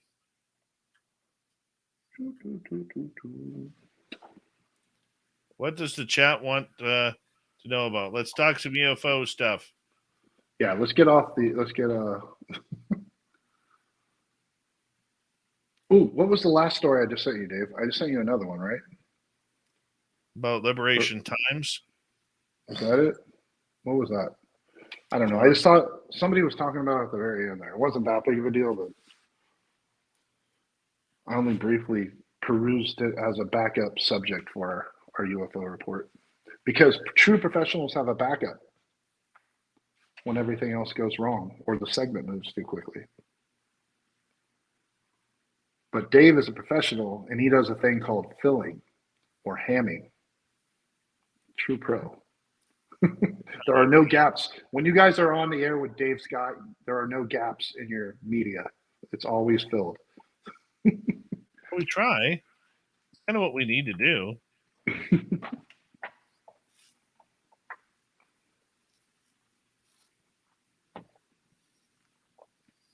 You know?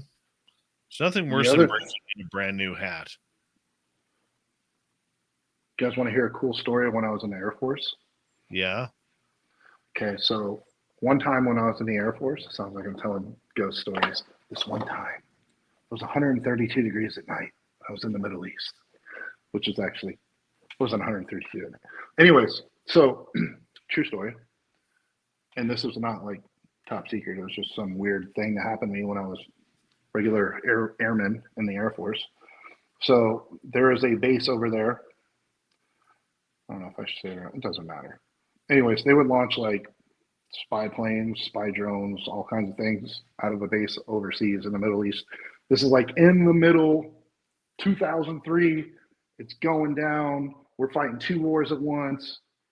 Blank checks you could order. Like we would order, they'd be like, we're like, hey, we need some computers. And we put like, we need 4 computers for our HQ, for our headquarters.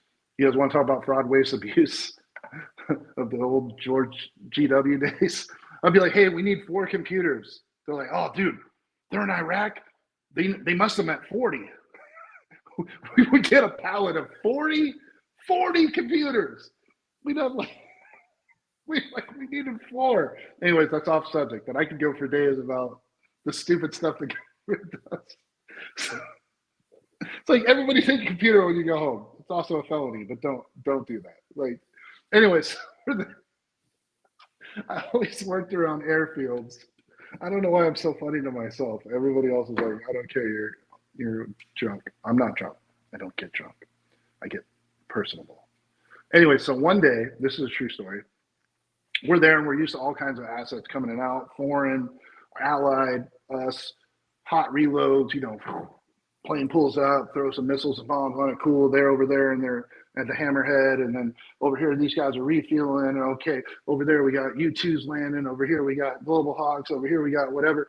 One night, it's about 3 a.m, like the deadness of night. Now I say the deadness of night, and this is from a guy that lives part-time in Nevada, where it's even like I've been in the desert, like away from all the light, right? I've been out.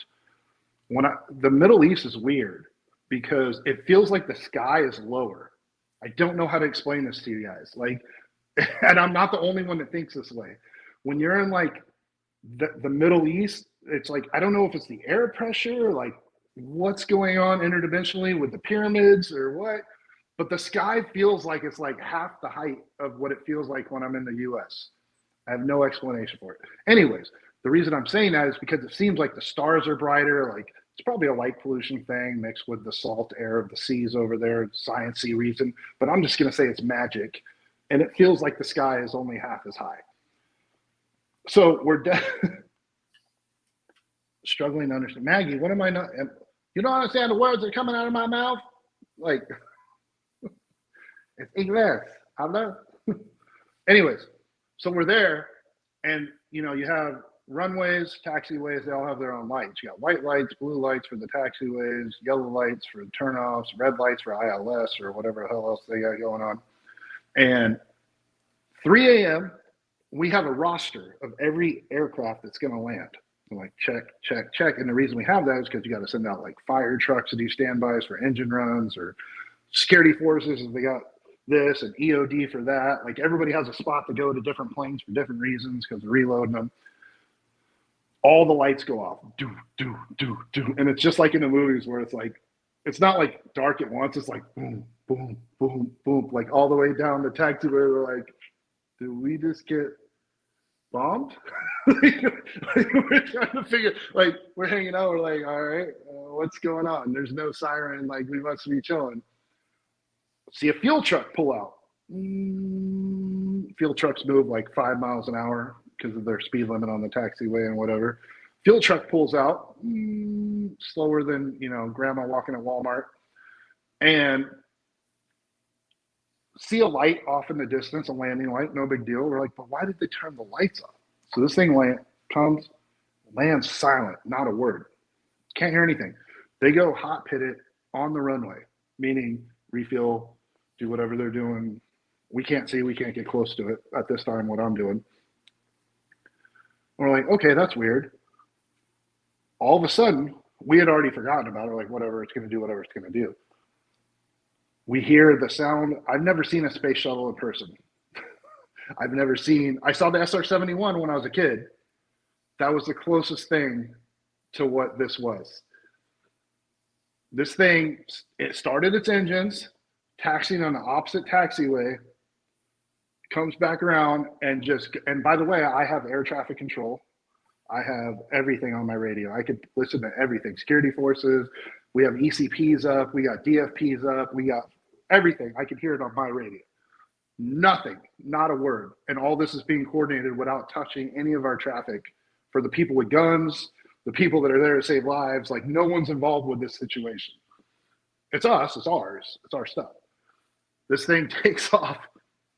And I've seen every aircraft there is, everything, and then some.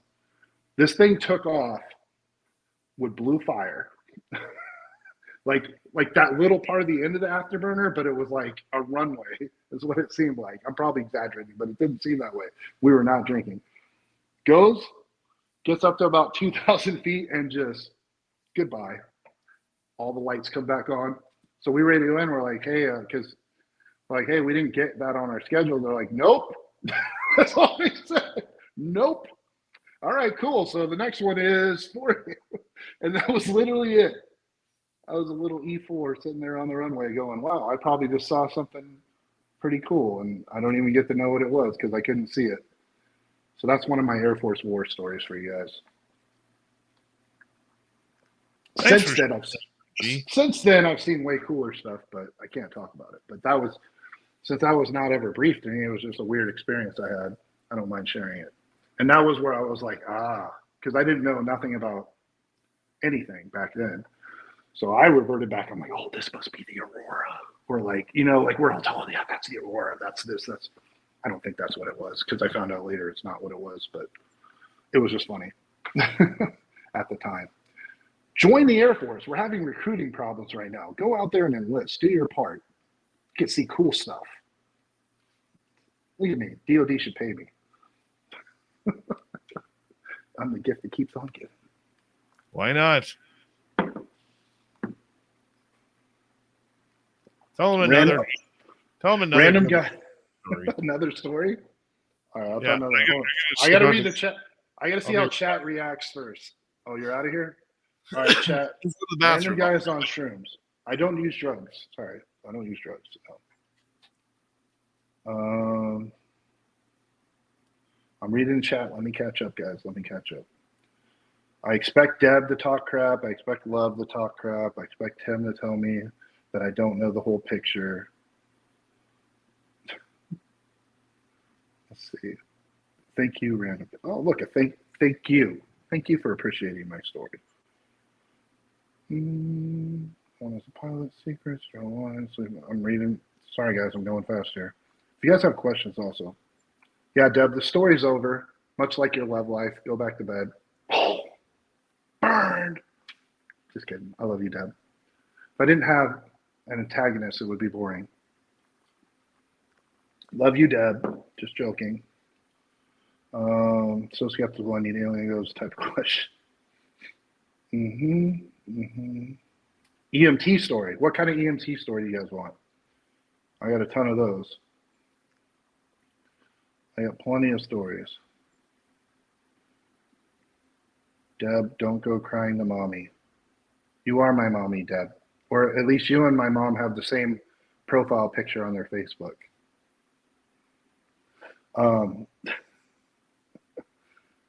Parents weren't creative. My parents weren't creative? Okay, first of all, my biological father was an a-hole. He went to prison. I never met him. So you can talk whatever crap you want.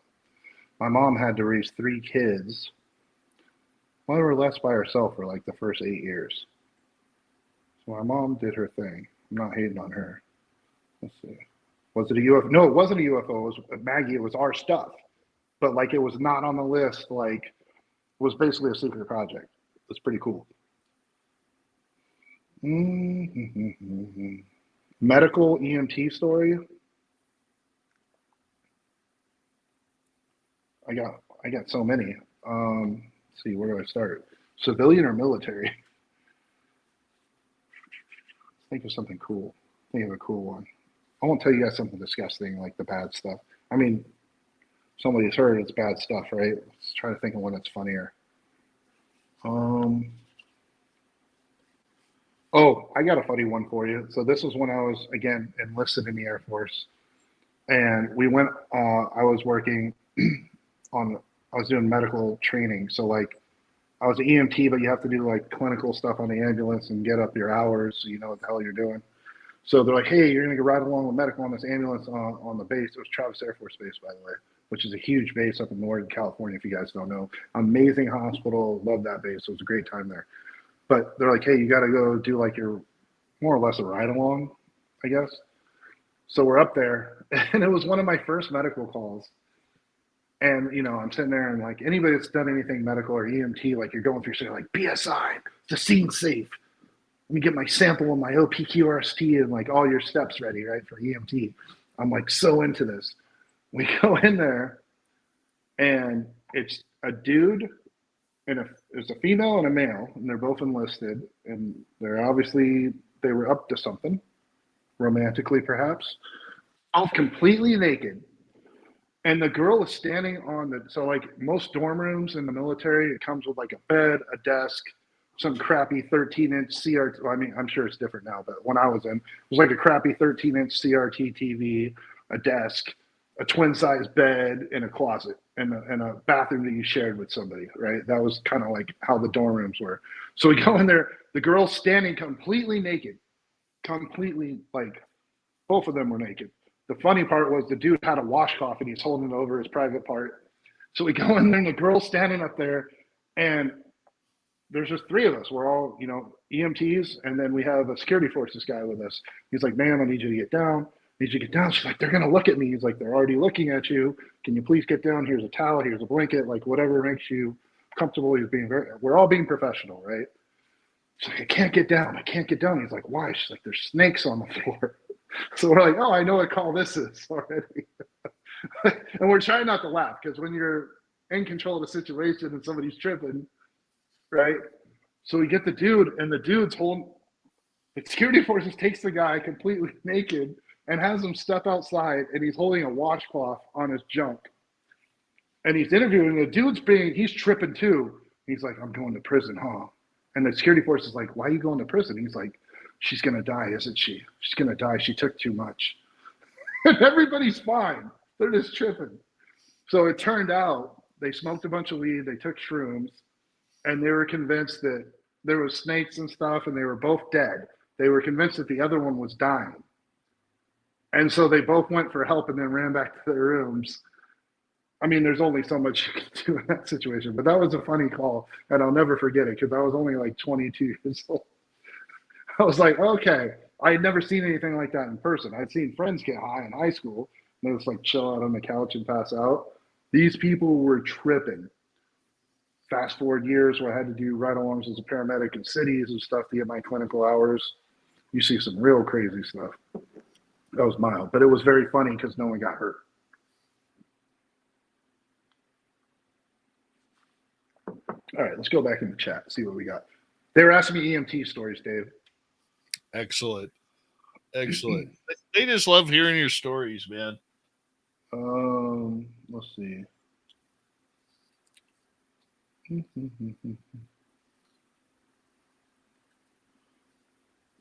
Why would they name you random? Okay, I get it. Yes. Yeah, my parents named me random.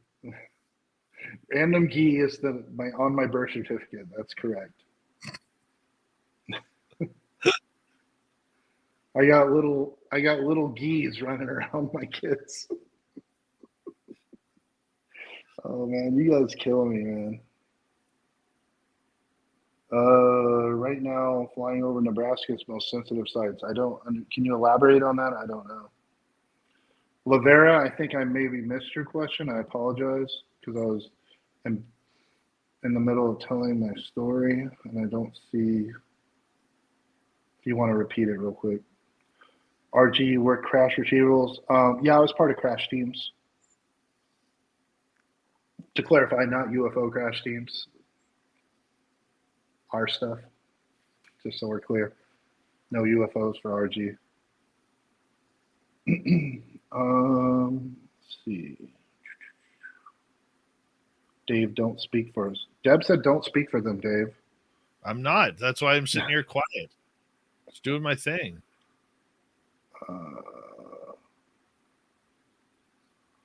Mike, if we guess my real name is not a secret. I just don't want to put it out. Like, anybody can look me up. It's not hard. I literally perform in Las Vegas. Not difficult, but I was hoping that you guys wouldn't be freaking weirdos about it.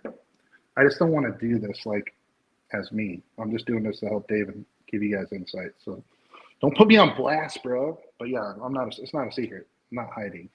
It's really easy to find me if you want to be cool or not cool, depending on how you look at it. Let's see. Lobster dinner sounds pretty good, though. Not gonna lie. Here's Lavera's question. Put it on the screen. Random, what do you think your life purpose is and why are you here in SOR? It's a good question because it coincides with my midlife crisis that I'm having right now. I'm only partially kidding, too. Life purpose, who knows? I don't know, man. I couldn't answer that any more than you could. Why am I here in SOR? Because Dave is a very good guilt tripper. And he makes you feel like you owe him something, and that if you're his friend, that you'll do what he wants you to do. Wow. Wow. I'm just kidding. It's mostly because I love. I'm here mostly because I love Tim. This was all an elaborate scheme to try to hook up with Nicole, and I got in over my head, and now I'm stuck. So I don't know where to go from here. How to extricate myself from what I've gotten into. You're allowed to say no. If RG can perform his comedy, can you imagine how funny I could be in Vegas? Love, if you'd like to come to Vegas, I can give you a microphone. I can give you 5 or 10 minutes anytime you want. I'd love to see your stuff. I would love to see it. And man, let's see what else. Thank you, Deb, for the second super chat, my dear. Appreciate you, love. How long was your term of service? So active duty, I only did 4 years in the Air Force. I did 4 years in the Air Force. I did 6 years as a civilian, and I did 10 years as a contractor. So I've been active duty, federal employee, and contract employee for aerospace and other, we'll say.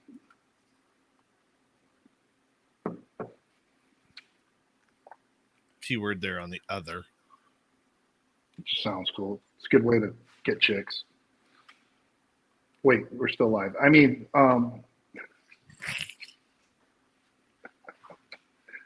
God, you guys are too funny, man.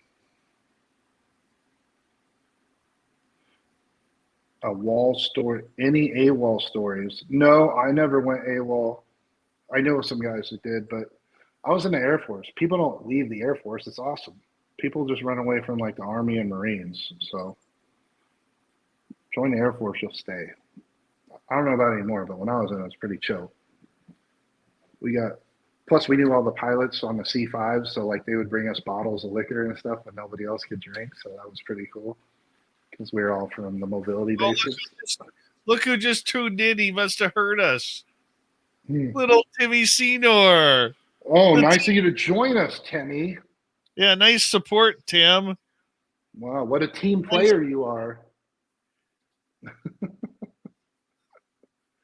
What a team player you are, Rex. Yeah.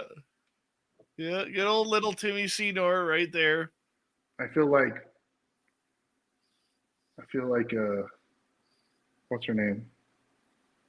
Spacing right now. Couldn't possibly be the alcohol, but I feel like Whoopi on The View. And Tim's voting me off. Nobody should ever feel like Whoopi on The View.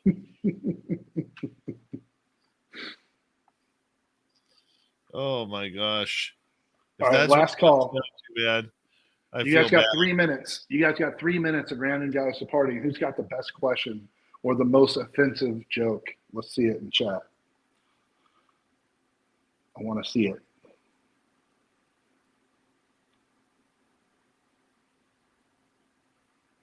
Doug Shelby, you're the hush hush guy. I don't know. I'll tell you this much. Dave knows a lot of crazier people than me, so I don't know if I'm that guy or not in the scenario you're creating.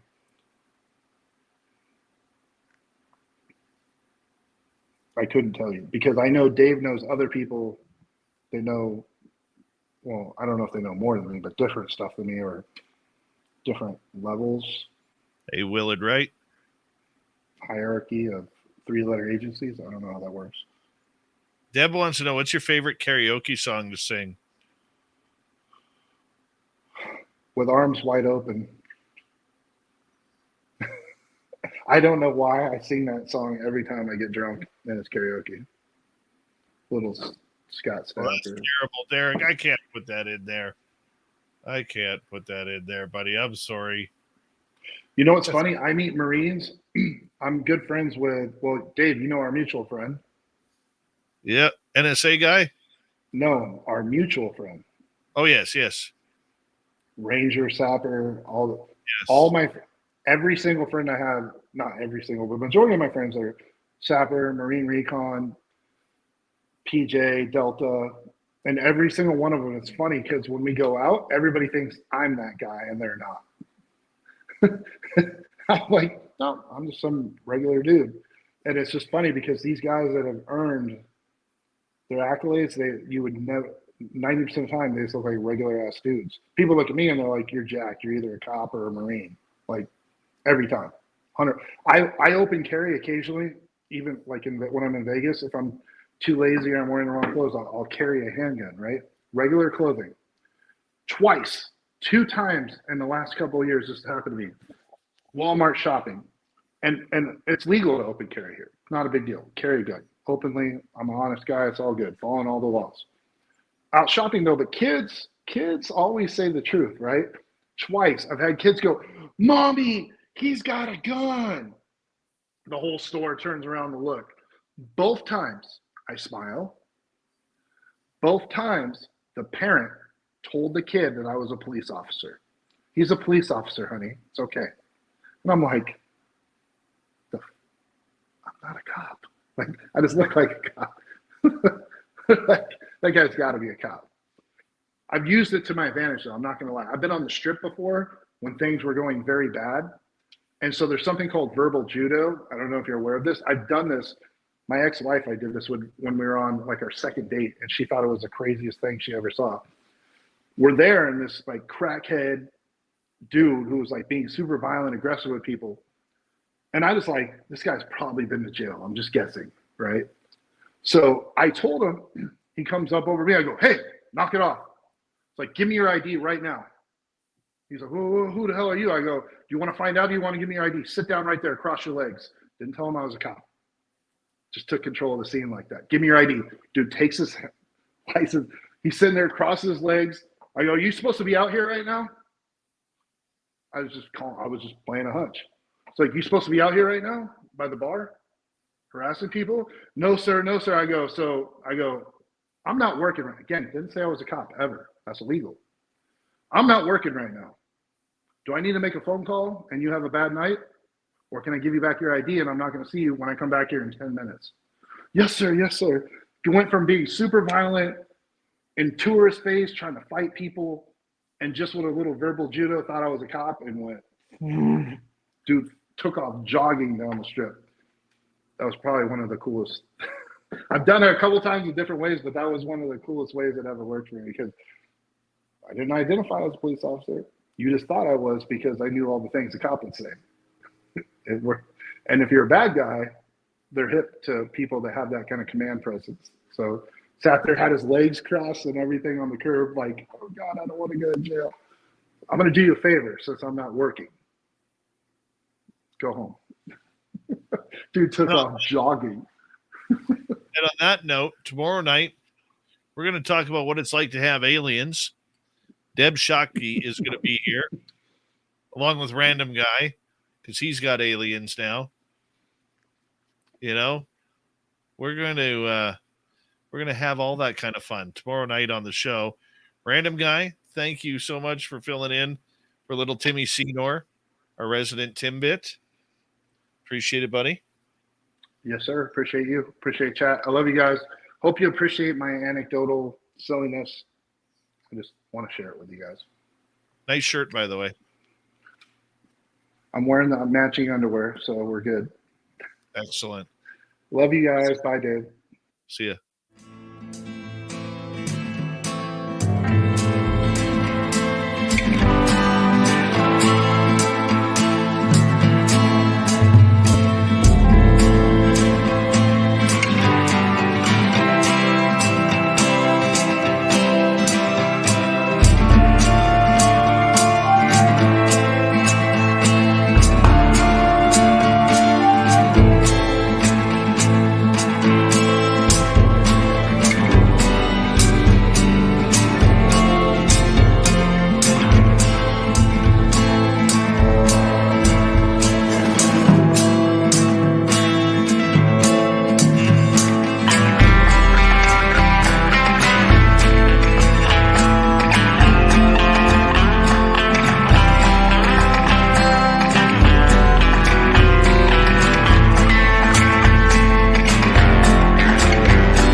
Stay healthy, my friend. You too.